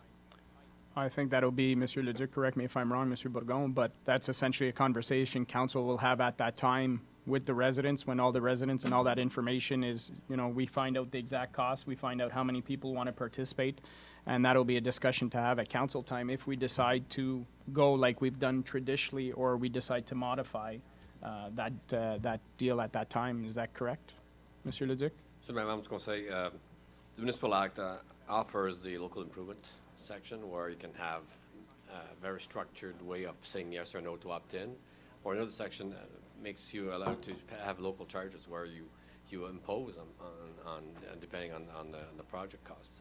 So, I mean, after the explanation, we'll see it's better than when people want to opt in on their own, want to choose to join in. That's better. That's the best way of doing it. But again, it depends on the cost. And again, council will be presented the report. And as per the Municipal Act, you have three options: 1, 2, or 3, which is not doing anything. Okay, merci. Conseiller Brisson? Just one clarification. So, and having the project that is going there, it's a lot cheaper because the project will help to pay for that pipe than if it was just like La Madeleine, that it was just to supply those houses that are there, because the developer will pay part of the pipe and the costs associated with it. Yeah, that's correct. My understanding in these type of projects is, and I'm just throwing basic numbers out here, there's nothing, in general, say the project for the developer was $1 million. And then to oversize for the residents, existing residents to connect, it would be an extra 500,000. Well, that's the portion that is shared between the residents. The $1 million was going to go forward either way, so the residents don't pay for that portion. They just pay for the added portion that is in the work to accommodate them being connected. Is that correct, Mr. Bourgon? That's correct. Okay, thank you. Councillor Saucier? Yeah, I was just wondering, so if they opt out, and then say you sell your home or something, and then the new owner wants to opt in, is that going to be an option? I believe the option is always available. Monsieur Leduc?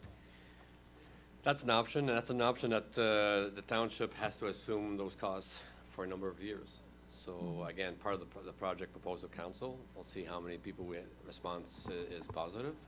And again, if it's too cost prohibitive for us to support this over 10, 15, 20 years, then maybe we don't go ahead because there's not enough support for it. But yes, we have some lots where nobody pays for it now, and then later somebody else will.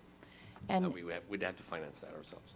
And can somebody tell me, when the McDougall division was done, were those residents given a surcharge on the hooking up? Could you repeat that, please? It was 2 years ago when McDougall was done, approximately 2 years ago, I think. Were those residents given a surcharge to hook up? A surcharge in what sense? For water and sewer? Are we talking about the proposed bylaw? Yeah. The proposed bylaw wasn't in place 2 years ago, my understanding. Thank you, Mr. Mayor. That's correct. There was no surcharge of any kind for that project for sewer, since no bylaw of that kind was in place for sewer. Okay, thank you. Thank you. Councillor Paul? Just one thing for council and discussions, to make sure if we're going to opt in, opt out, that it aligns with the road paving at a certain time, because you don't want to have people opting in one year and another one opting in the next year, and you got road cuts all the way through the road every other year, and you're making yourself a nice bumpy road every single time somebody cuts in. So that it's timed with whenever that road gets redone, that's when you have the chance to opt in, or you have to wait the next 5, 10 years or so. That there's a systematic approach towards that. You gotta put the T's in so you're not cutting up the road every time. It just makes for a disastrous road, and everybody gets upset that lives there because you end up with a bumpy road constantly. Okay. Thank you very much. D'autres questions, commentaires là-dessus? No. Question, sir? 109 George Street, not directly affected by this question. It's in regards to this subdivision, though? It is. Okay. So I like the some clarity around the word used is opt-in, opt-out. I see it as a broader question than that. I see the construction costs in front of the home, the choice to hook up to your home or not, and the surcharges that are being proposed, as we've talked about at previous council meetings. So I see for the people that are going to get this fact sheet, I think it should be based on the actual construction costs in front of their particular lot end to end.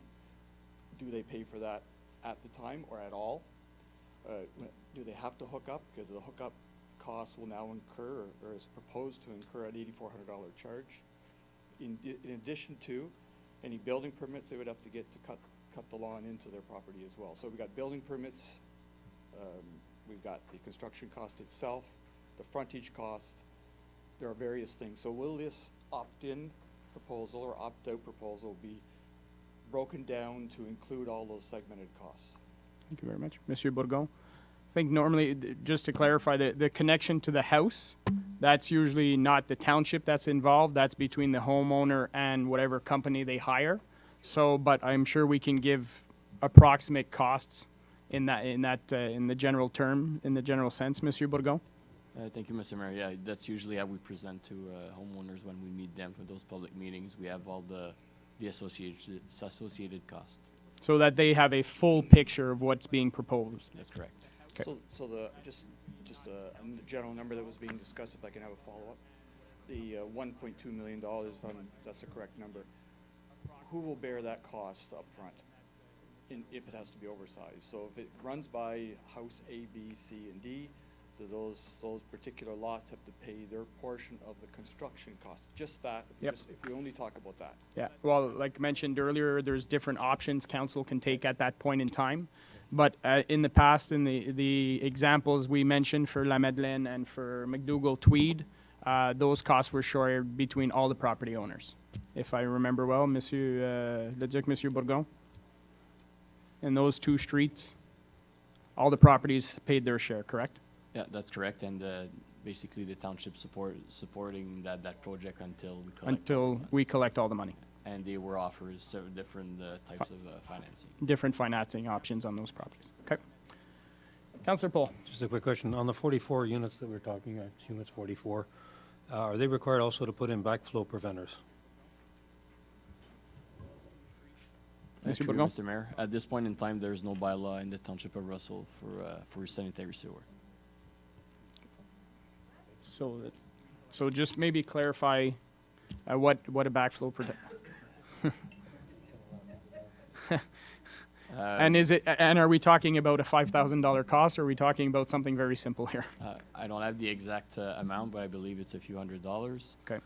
It's basically to prevent the sewer from coming back into your house. So it's essentially in the pipe, it's a flap. Trap, kind of. That it'll stop it from going there. Your sewage can come out, but if it tries to come back in, it should be able to contain it. It should be within 30. Yeah, exactly. So that's something next council will definitely can have a look at. Bonjour, madame. Mr. Mayor, can we ask the name of the gentleman before? Oh, I'm sorry. 109 George Street was Mr. Marge Justin, 69 Heritage Road in Russell.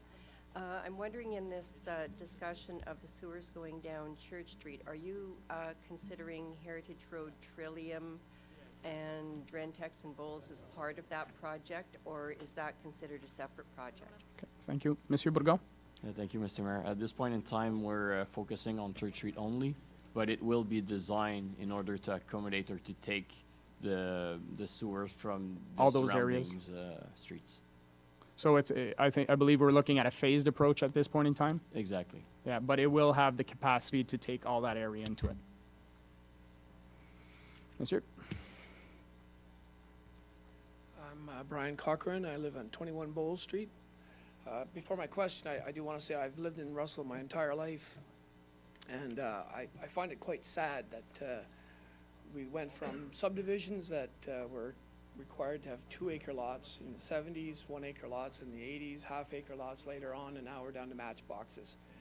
It's pretty sad to kind of go there from the type of community we've had to this, to like the Barhaven type thing. I think it's very disappointing that whoever made those decisions, you know, that the answer always is, well, that's what's allowed now, and that's what was approved, so, but it's sad, it's disappointing. I understand that, and just to make a point to that, if we had stayed with 2-acre lots in the whole township, I think we'd have a significantly less population, and we probably have a lot less services than we do have now. I think 2-acre lots was silly too.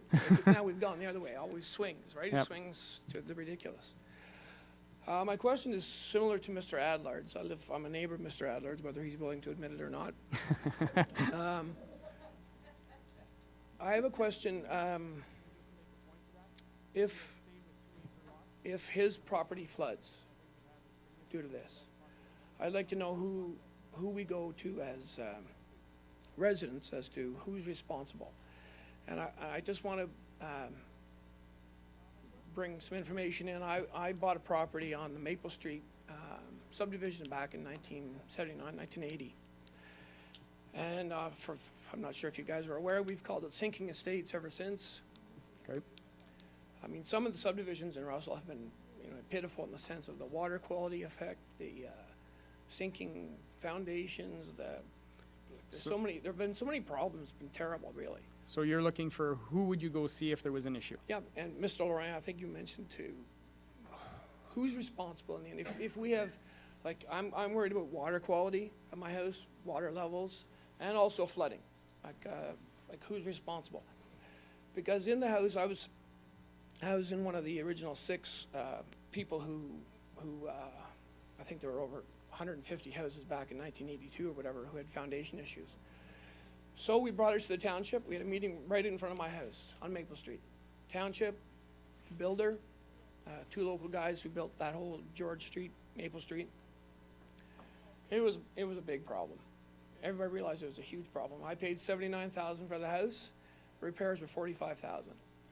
Township washed their hands. No, not our problem. Builders declared bankruptcy the next week. I could be off by a couple days, but it was pretty close. So we were done. We were done. And I personally, I know a lot of people, we lost a lot of money in that real estate back then. So I guess I'll go back to my question. If there's an issue, water quality, water level, flooding, who do we go to? Thank you very much for the question. Monsieur Leduc, Madame Tremblay. I think times are very much different as far as liability goes. Who's responsible for what? You know, I can't speak to it back then. I was still in diapers, unfortunately. Sorry. But when there's situations like that, how do we proceed? Or I guess my first question is, have we had that issue in recent times? So I would like to start by saying that all of the studies that are required and reviewed by so many people, I hope that this is not going to happen. Back then, we didn't have that type of requirements, and the studies that were required were not at the same level of depth. So technically, in the last couple of years that we had subdivision, I've never heard anybody saying that it was causing any issue for water, or quality of water, quantity, or something like that was caused because of a new subdivision behind. So I would suggest that if it does happen, then they come and see us, and we'll try to find a solution as much as possible and find the cause so we could avoid future problems. But we're open to deal with those situations and help them find a solution and try to find partners to find that solution. But like I said, it rarely happens in those last couple of years that we've been dealing with subdivisions. Because we've been doing, and that's why we do. The due diligence of all the studies that are required as part of the process of approval. So I can't sit here and tell you it's 100% sure that it won't happen, but that's why we do all the studies and have all the. The question still is, if something does happen, who's paying for it? I can't answer that question at this point in time. Well, you should be able to. I think you should be able to. If there's a problem, and don't say there hasn't been a problem, because there have been. So, like, I'm not putting it on you. No. We shouldn't have to go like, oh yeah, we'll try to help you. Yeah. No, you got 4 kids in diapers and whatever, you gotta need water. Yeah. You know, Yeah, no, I understand. But there's a process in every situation, right? If something happens, you have to go through the process. You know, I get hit by a car tomorrow. Who am I suing? The driver? Am I suing the township because the light wasn't working? Am I suing, you know, the company of the car because their brakes failed? I mean, there's a process you have to go through. Unfortunately, you don't want to ever have to go through that process. But, you know, I can't give you an answer to say yes, no. You know, all I can say is that there's a process to follow, and we'd have to follow that process. Councillor Pohl, you had a comment? Yeah, just one background to that. Today, there's a lot more engineering review than there was back in the 70s, 80s. Right now, the proponent's engineer would design the stormwater and things like that. Township engineer reviews it. It also goes to South Nations engineers to review it. And following that, they still need approval from the provincial engineers to get an ECA. So there's 4 engineers involved in it. You hope they all get it right by the end of the day and that it all works. That's basically the system that's in place right now. So you've got 4 engineers looking at it. It should work. That's why you have the checks and balances today. Councillor Associate? Well, it has happened recently, and it happened to my neighbor behind me when the Corvinelli subdivision went in. Mr. Wolf's property completely flooded, and he had to have his whole property raised and sort of a moat put around. So it was once all the trees went down, then the water table levels flooded his entire yard. But I would hope that we as a township took care of him in his issues. I have no idea, but I'm just saying, you know, it does happen because that was virtually a wetland back there. Monsieur Leduc? Well, it's funny to hear this because right now we're being pressured to cut the red tape and cut all the studies and cut all the process to review and the concerns of people. So I'm finding it funny to hear this when we're pressured to have less and less red tape. So I'm happy we have lots so that we can cover and protect the citizens about new residents and their belongings. As far as the water goes, I mean, these new subdivisions are connected to the Ottawa system. There's no relationship to their wells. I understand the flooding of the level of the ground, but that's something that we have new staff doing those further research now, and we're putting more and more time and effort when we review the subdivision agreements to make sure that we impact as less as possible any neighbor that's surrounding it. All the existing neighbors.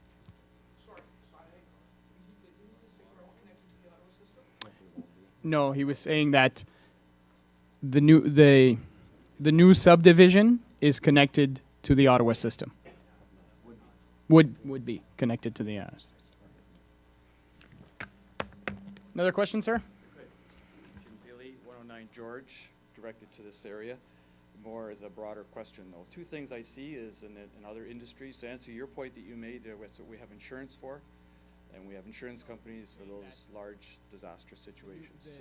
So my thoughts were on something like this, and I would propose that it would be logical that you benchmark the area. Those people are not affected. What kind of water quality do they have now? What kind of water volume do they have now? What kind of water flow systems do they have around their lots? Benchmark the people that are already existing. It's a simple exercise. It would offer some credibility to the discussion later when people say this is not the way it was before. Also, a development of this size should have some sort of a bond filed against it for lack of a diligence. So that bond then could be exercised if the township, if somebody, however you decide to do it, deems that this was wrongly done. Thank you very much. Madame Tremblay? So just to reassure, when we do have an agreement, a subdivision in place like this, we have an agreement that is registered on title, which the applicant, the developer at this point, needs to give us an insurance liability of $5 million. We are covered at every level. We have a letter of credit that if they don't do the work, we take that money and we do the work as proper. If it's not done properly, we need to make it properly to make sure that every plan that is approved as part of the plan of subdivision that is registered on title is the requirements are met. So this is, like I said, registered on title, so every owner is entitled to see that agreement and what comes with the development that was in place when they bought their house. And that's not released until the conditions are met. So yeah, so as part of when the sewer and water are built, we have CCTV, we make sure that it's been built as per the plans that were approved with as built. So we're covered, the liability is at the township level as well. So we make sure that we're covered at every level. Okay, thank you very much. Monsieur? Keith Adler from Bowl Street. This summer, we had a dry spell, and for about 3 weeks, we had water rationing. No lawning, watering, no washing cars. Where are we suddenly getting all this extra water from for 400 more houses? Monsieur Bourgon?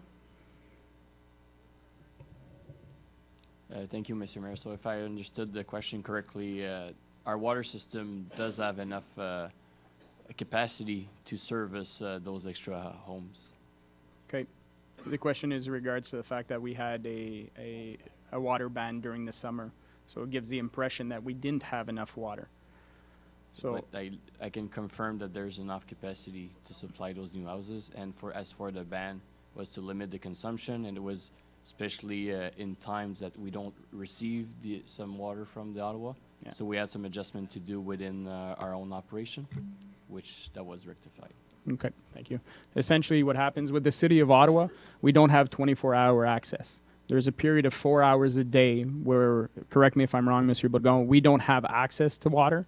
So it's essentially we're filling our tower during those times. But in the case of a 4-hour period, we don't have access. And for example, if there was a major structural fire somewhere, that might reduce water consumption drastically in that time frame. That was part of the reason for the ban. Is that correct? Yeah, that's correct. Because in the occurrence of one weekend, we hit a few times a low level. So with some adjustment in that time frame, after we adjust in order to prevent what you just stated, that in the case of a major fire, we don't have the fire protection. Yeah. So now we've adjusted our operations to avoid that situation, because I don't think we've gone through that in the 8 years I've been here where we had to do a water ban. So now that we, lesson learned, we found out what the issues were, we changed our operations to accommodate.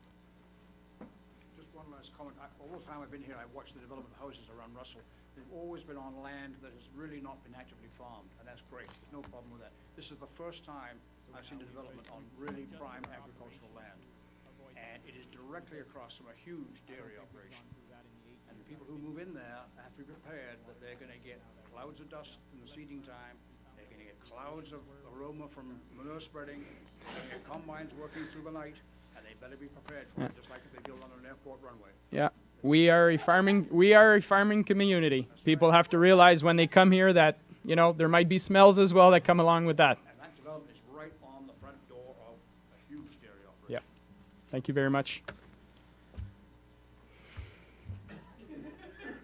Hi, Jane Skunas, 5 Bowl Street.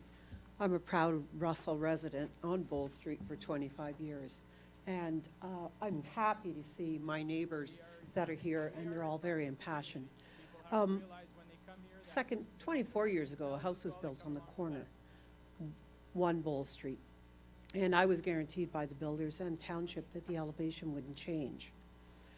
For many years, the water had to run uphill from my low property because I don't know how many loads of landfill was brought in there. My biggest concern is I live on Lake 5 Bowls. It is a lake. Numerous township people have come out and said, well, Jane, your property should drain to the back. Well, there's a farmer's field there, there's no ditch. My understanding is that a drainage ditch is going to be behind properties on Bowl Street. And that's great, but my concern is what's the elevation of those new properties? Because I put in tile drainage, I finally convinced the guys after showing them the lake that water won't go uphill, and we corrected that at the front of the property. But I still have, it's wet right until the end of September most years, except for the drought years. So I don't have the money to move my house and my property up. So is there some way of guaranteeing that we aren't going to be flooded from the new subdivision? How deep is that drainage ditch behind the residents on Bowls going to be? Thank you very much for the Find that question. out. I believe that's part of the reason we do these studies, Madame Tremblay, and that's something that will be looked at during the, it's part of the conditions, is part of the study. So that'll be part of the study, Jane. Thank you so much. Thank you very much, everyone, for the questions. Much appreciated. Yeah. We'll take a 5-minute break. We'll come back at 8 o'clock. Give members the opportunity to go to the washroom.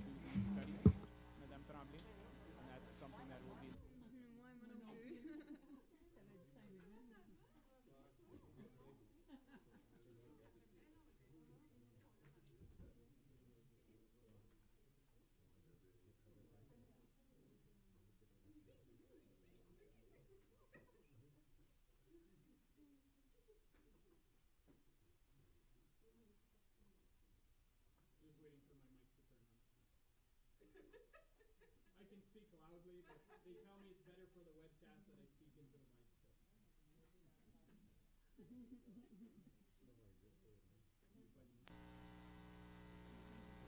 mic. There we go. We're back on. Okay, we go back to motion to item 14, resolutions. Motion that council approve all recommendations listed on the agenda under item 11, reports from departments and council committees. I had asked Madame Camille Lafemme to remove an item. 11G for community grants. G. Was there any other items we wanted to remove? You're good. 11B as well. Okay, so I need a mover and a seconder to put on the table. Moved by Councillor Paul, seconded by Conseiller Brisson. I'll need a mover and seconder to remove item G and B. Moved by Councillor Lorraine, seconded by Councillor Saucier. All those in favor of removing items G and B, voting separately? Perfect. So we will now vote on everything except G and B. All those in favor? All those opposed? Carried. So we will now go back to item B. The draft plan of subdivision, Melanie Construction Inc., report PD 40-2018. I need a mover and a seconder to put on the table. Moved by Conseiller Brisson, seconded by Conseiller Lorraine. Questions, comments? Councillor Saucier. Okay, so I want a recorded vote that I'm voting not in favor of it. So recorded As vote. is. Yes. Okay. Do we have any other questions, comments, amendments? None. Councillor Paul? Yeah, I'd like to see recommendation number 7 from the planning committee be put into the conditions. Okay, To so put forward. we have a mover from Councillor Paul to include item 7. Do we have a seconder? Seconded by Councillor Saucier. Any questions, comments on the item 7? Item 7 is the portion to widen from 6 to 20 meters. Okay, so we have a mover and seconder. Any questions on the item? All those in favor? All those opposed? So defeated. So now we will go back to any other questions or comments on item B? I'll call the vote. Oh, it's a recorded vote, so all those in favor? All those opposed? Carried. We will now move on to item G, which was the grants application, I believe. Need a mover and a seconder to put it on the table. Moved by Councillor Saucier, seconded by Conseiller Lorraine. Councillor Lorraine? I'd like to remove number 5 from the list and deal with that one separately, please. Okay. That's the King Club of Russell one, right? That's correct. Thank you. So an amendment to remove item 5 from the 6 items to be voted on separately. Ça se fait, Madame Camille Lafemme, pas de trouble. So I need a move by Conseiller Lorraine, seconded by Councillor Saucier. So item 5 will be voted on separately. So in regards to item 1, 2, 3, 4, and 6, I would propose an amendment to number 6. Instead of to decline an in-kind grant, I would put to approve an in-kind grant. If I could have a seconder for that. Councillor Saucier. All those in the favor of that amendment to approve? All those against? So now number 6 will read to approve. So now we will vote on 1, 2, 3, 4, and 6 as amended. All those in favor? All those opposed? Carried. So 1, 2, 3, 4, and 6 are carried. Item number 5 is on the table. Questions, comments in regards to number 5? Do we Councillor, have to move and second it to get to, because we're dealing with as a separate item? so it's going to, well, we separated it when we got the mover and Okay. seconder to separate it, so. Councillor Lorrain? So I just want to make a comment on it. I'm a little concerned over how this is all working for this one, in terms of, who's putting this event on, if we're supporting it in that fashion. So, I mean, I'll go with what the will of council is, but I can't, I can't openly support it because I don't know exactly what it is. So I'm asking council to make that decision, and I'll obviously go with whatever council says, so. Okay. Any other questions or comments on this? All those in favor? All those opposed? Carried. So all resolutions are now complete. We will go with item 15, bylaws. Motion that council approves bylaws 2018-135 to 2018-139 inclusively for first, second, and third reading as listed on the agenda. Need a mover and a seconder. Moved by Conseiller Brisson, seconded by Councillor Paul. All those in favor? All those opposed?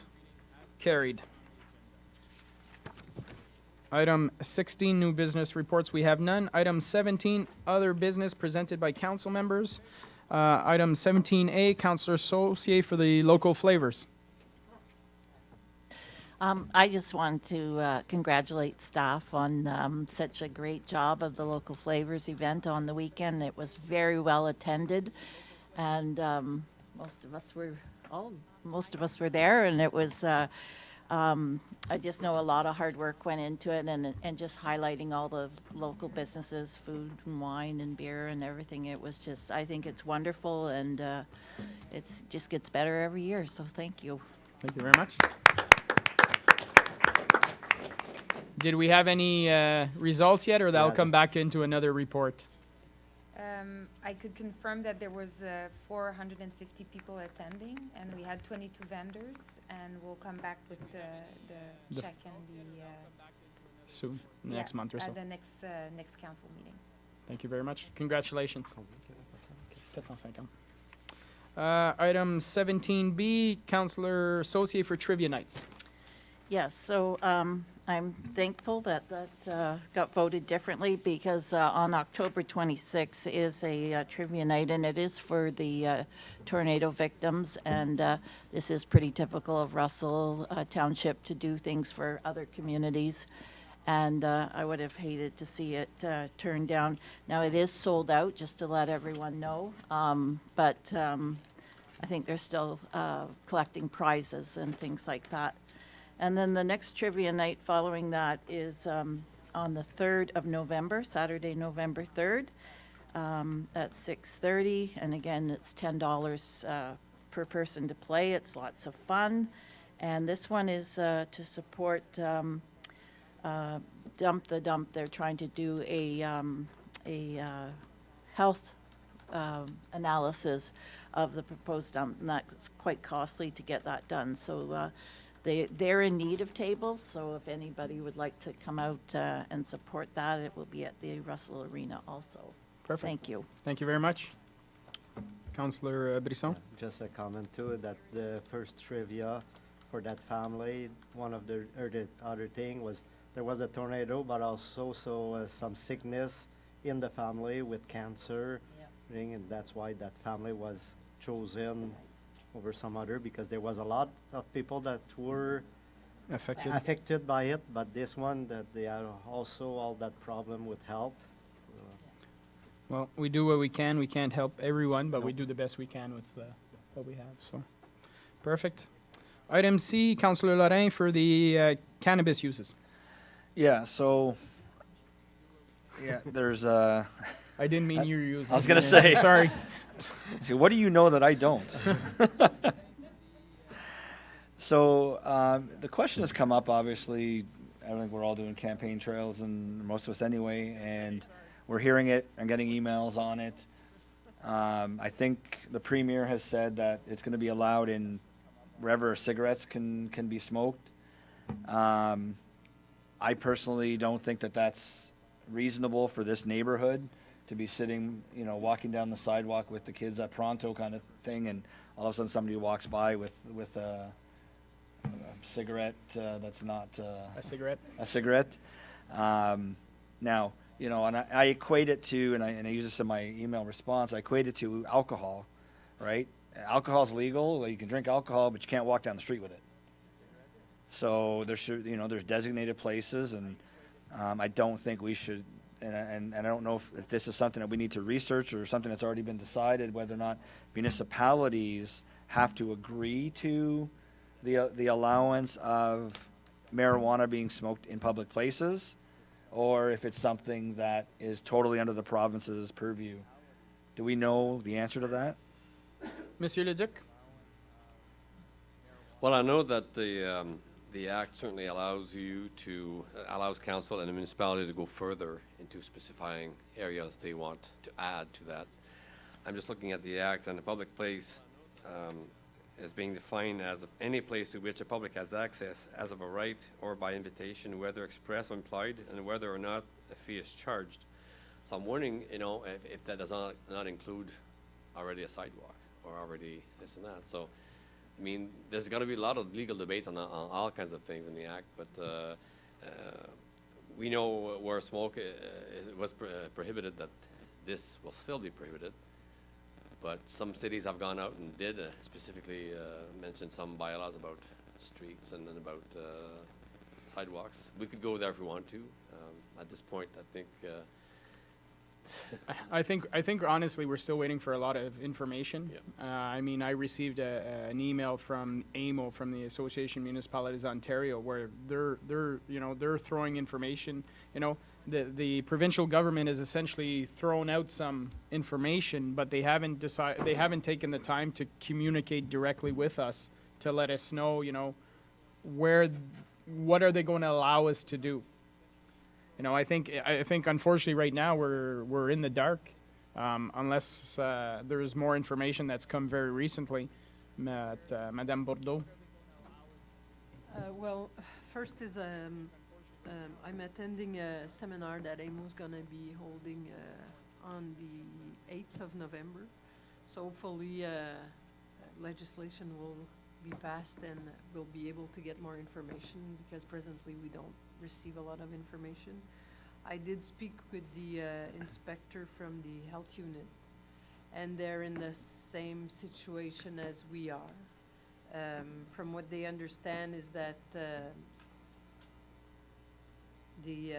it's the same regulation as smoking, so you won't be able to smoke near or any place where activities take place, such as soccer fields, baseball fields.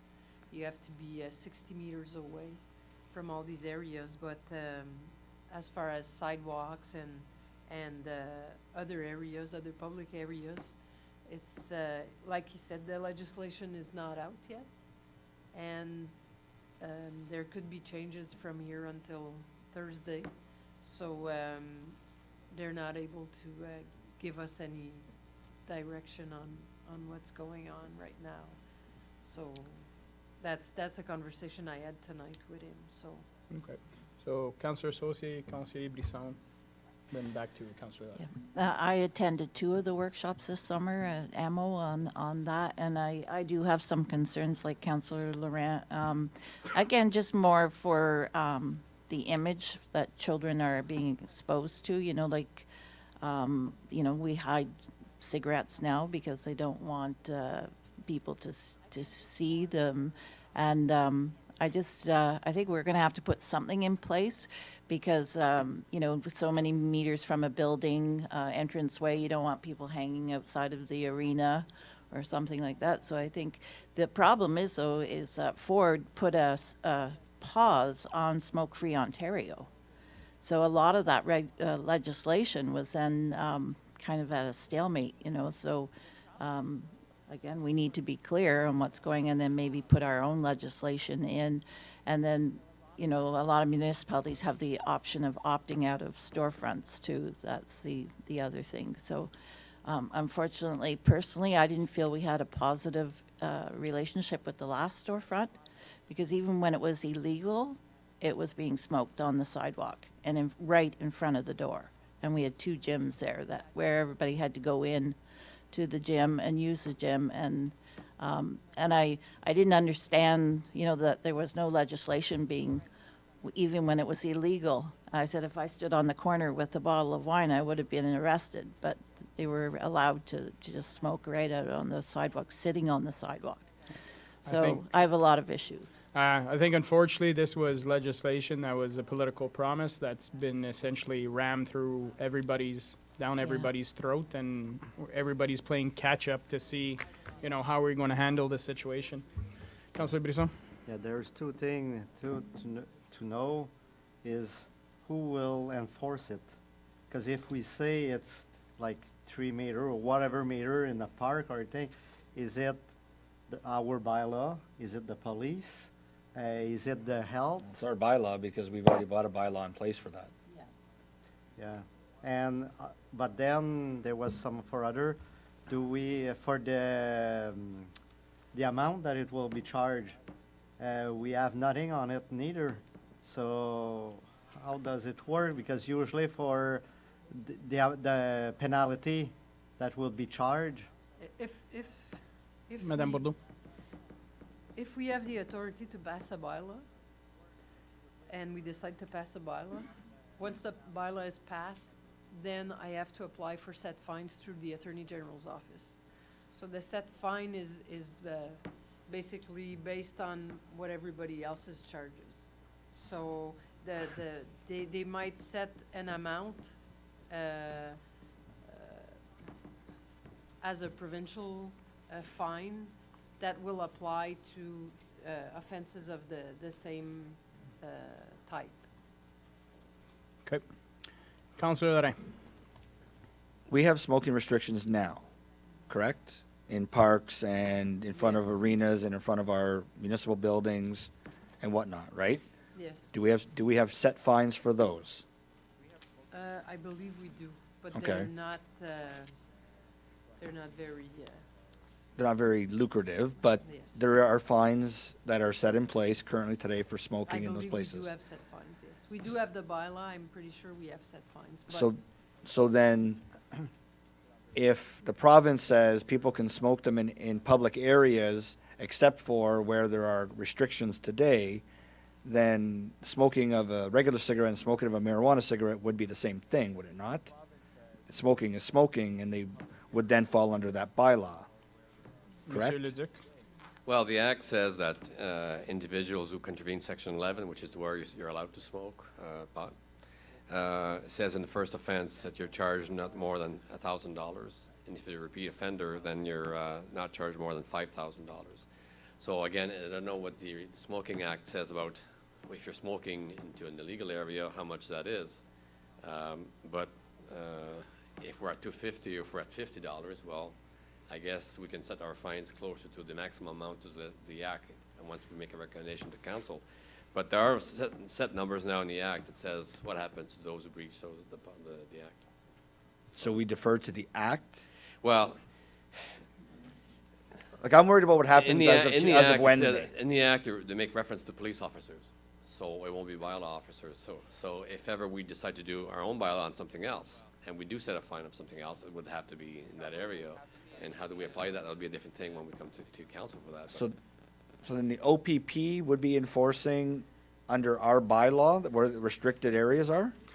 In the Act, it says, that no, not in our bylaws, but in public areas, if you're not respecting the Act here, if no person shall consume cannabis in public place, a workplace, a vehicle, or any prescribed place, that's what the Act says. And then if we breach that, that's what the fines are. That's what the OPP would enforce. Yep. But at this point in time, our existing bylaw does not consider cannabis. At this, That would be a debate because Yep. the definition says, and I'll read it to you. Smoke or smoking includes the carrying of a lit cigarette, cigar, pipe, or any other lit smoking instrument, and a person shall be deemed to be smoking while such cigarette, cigar, pipe, or is idling in an ashtray or other similar receptacles within access by such person. So the So- definition could be interpreted that cannabis falls under that definition. But And- we don't deal with sidewalks. No, but in regards to Councillor Lorraine's question, what happens on the 17th? That essentially is the only tool we have in our toolbox to deal with that at this point in time, From bylaw, from bylaw. and an OPP would enforce what you just said. That's correct. But you said public places, but yet public places. Well, that's the thing. The public place definition is so wide right now. Does it include or not a sidewalk? Well, Right. You know. the material I read that was on a provincial site specifically allowed it for on sidewalks. Allowed? It allows it on sidewalks. Essentially, wherever you can smoke a cigarette is where you can smoke a joint, according to what's out there currently by the provincial government. Once the act is put in place, like Madame Bordeaux said, things might change. Maybe there's enough feedback that they say, well, we'll restrict it a little bit more. But currently, as the website, the Ontario website I was on, specifically said sidewalks, you were allowed to smoke on sidewalks. So is everybody just waiting then for other information, or are there other municipalities that have actually gone ahead and enacted additional measures to avoid sidewalks or other places? Do I'm we not know? sure. I haven't read the other bylaws from other municipalities. Madame Bordeaux? Well, I don't know that they could have if the act is not passed yet. And the provincial act is enforced by the provincial offenses officers of the health union also. They also have enforcement. A lot of information we need to, essentially, like I So said I- earlier, we're in the dark. I'm not saying nobody passed a bylaw, but the act is not passed. There's no provincial legislation yet, so. Just speaking out of the mouth of the premier, saying you can smoke wherever you smoke a cigarette. Yeah, well, just to give you context, I'm on the ontario.ca website right now. Where could you smoke and vape cannabis? Private residences, many outdoor public places, example, sidewalks and parks. But if our park has a no smoking designation. Yes. Later on, it says that additional restrictions on smoking and vaping may exist in municipal bylaws, lease agreements, and the policies of employers and property owners. But there's no information from the government on that section. Okay, you're saying there might be restrictions. Are they giving us any leeway to actually put those restrictions in place?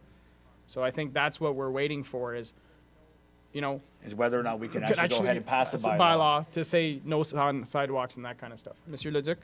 Also, Mme. Guitar just mentions that, you know, there's also in the legislations a differentiation between the park and playground structures. So even that, if the park has a playground structure, it's got some limitations versus maybe parks where it has got nothing.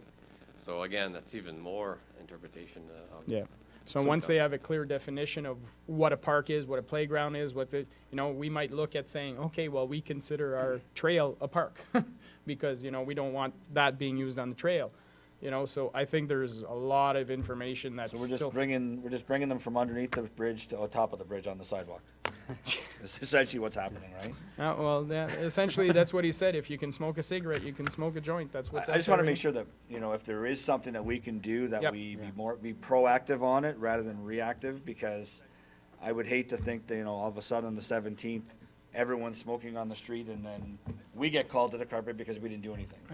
Hopefully that's not the case, but I think we have to do our due diligence and wait for more information to come our way before we, you know, jump the gun and put something that can be challenged and, you know, find the case. Councillor Brisson, then Councillor Paul. I find it a bit like the Old West, because they did send the people in before doing any regulation. That's kind of stupid. And one thing that we have to think, because at first I was even thinking tonight to bring a resolution that marijuana be smoked or used only on private property. But then we saw that, what about tenant, that they're not allowed to smoke in their, because there's a lot of apartment that they're not allowed to have any smoke inside. And if we say on private property, so they will have to have some friend to be able to. There's a lot of But- question marks. But that's why whenever I said, okay, there's that question that we'll have to think about too. How do we handle those people too? Yeah, that's why I think we need a lot of more information coming our way before we can make an informed decision. Councillor Paul? Yeah, I think one of the other issues is we don't have a local police force through this municipality. We have the OPP under contract. Enforcement, yeah, you don't want to be putting bylaw officers in harm's way in situations where they can find themselves confronted with a whole group of teens trying to deal with that situation. I don't know that we're equipped for that kind of work or not, and how you enforce it, and if someone refuses to give you ID or anything like that and starts walking away, and the whole Yeah. Well, I think implications of that. I think even the OPP are scratching their head and saying, how are we going to enforce this? What is our role to play? You know, is our officers, are we going to tell the officers, you know, we want you to enforce this 100%, and they're not taking care of anything else? Like, I mean, it's unfortunate situation that the federal and provincial governments have put us in. Councillor Associate. The soccer fields, is that under our regulation, or was that, because I know the Soccer Association had put out that no smoking on soccer fields. But was that from the association itself?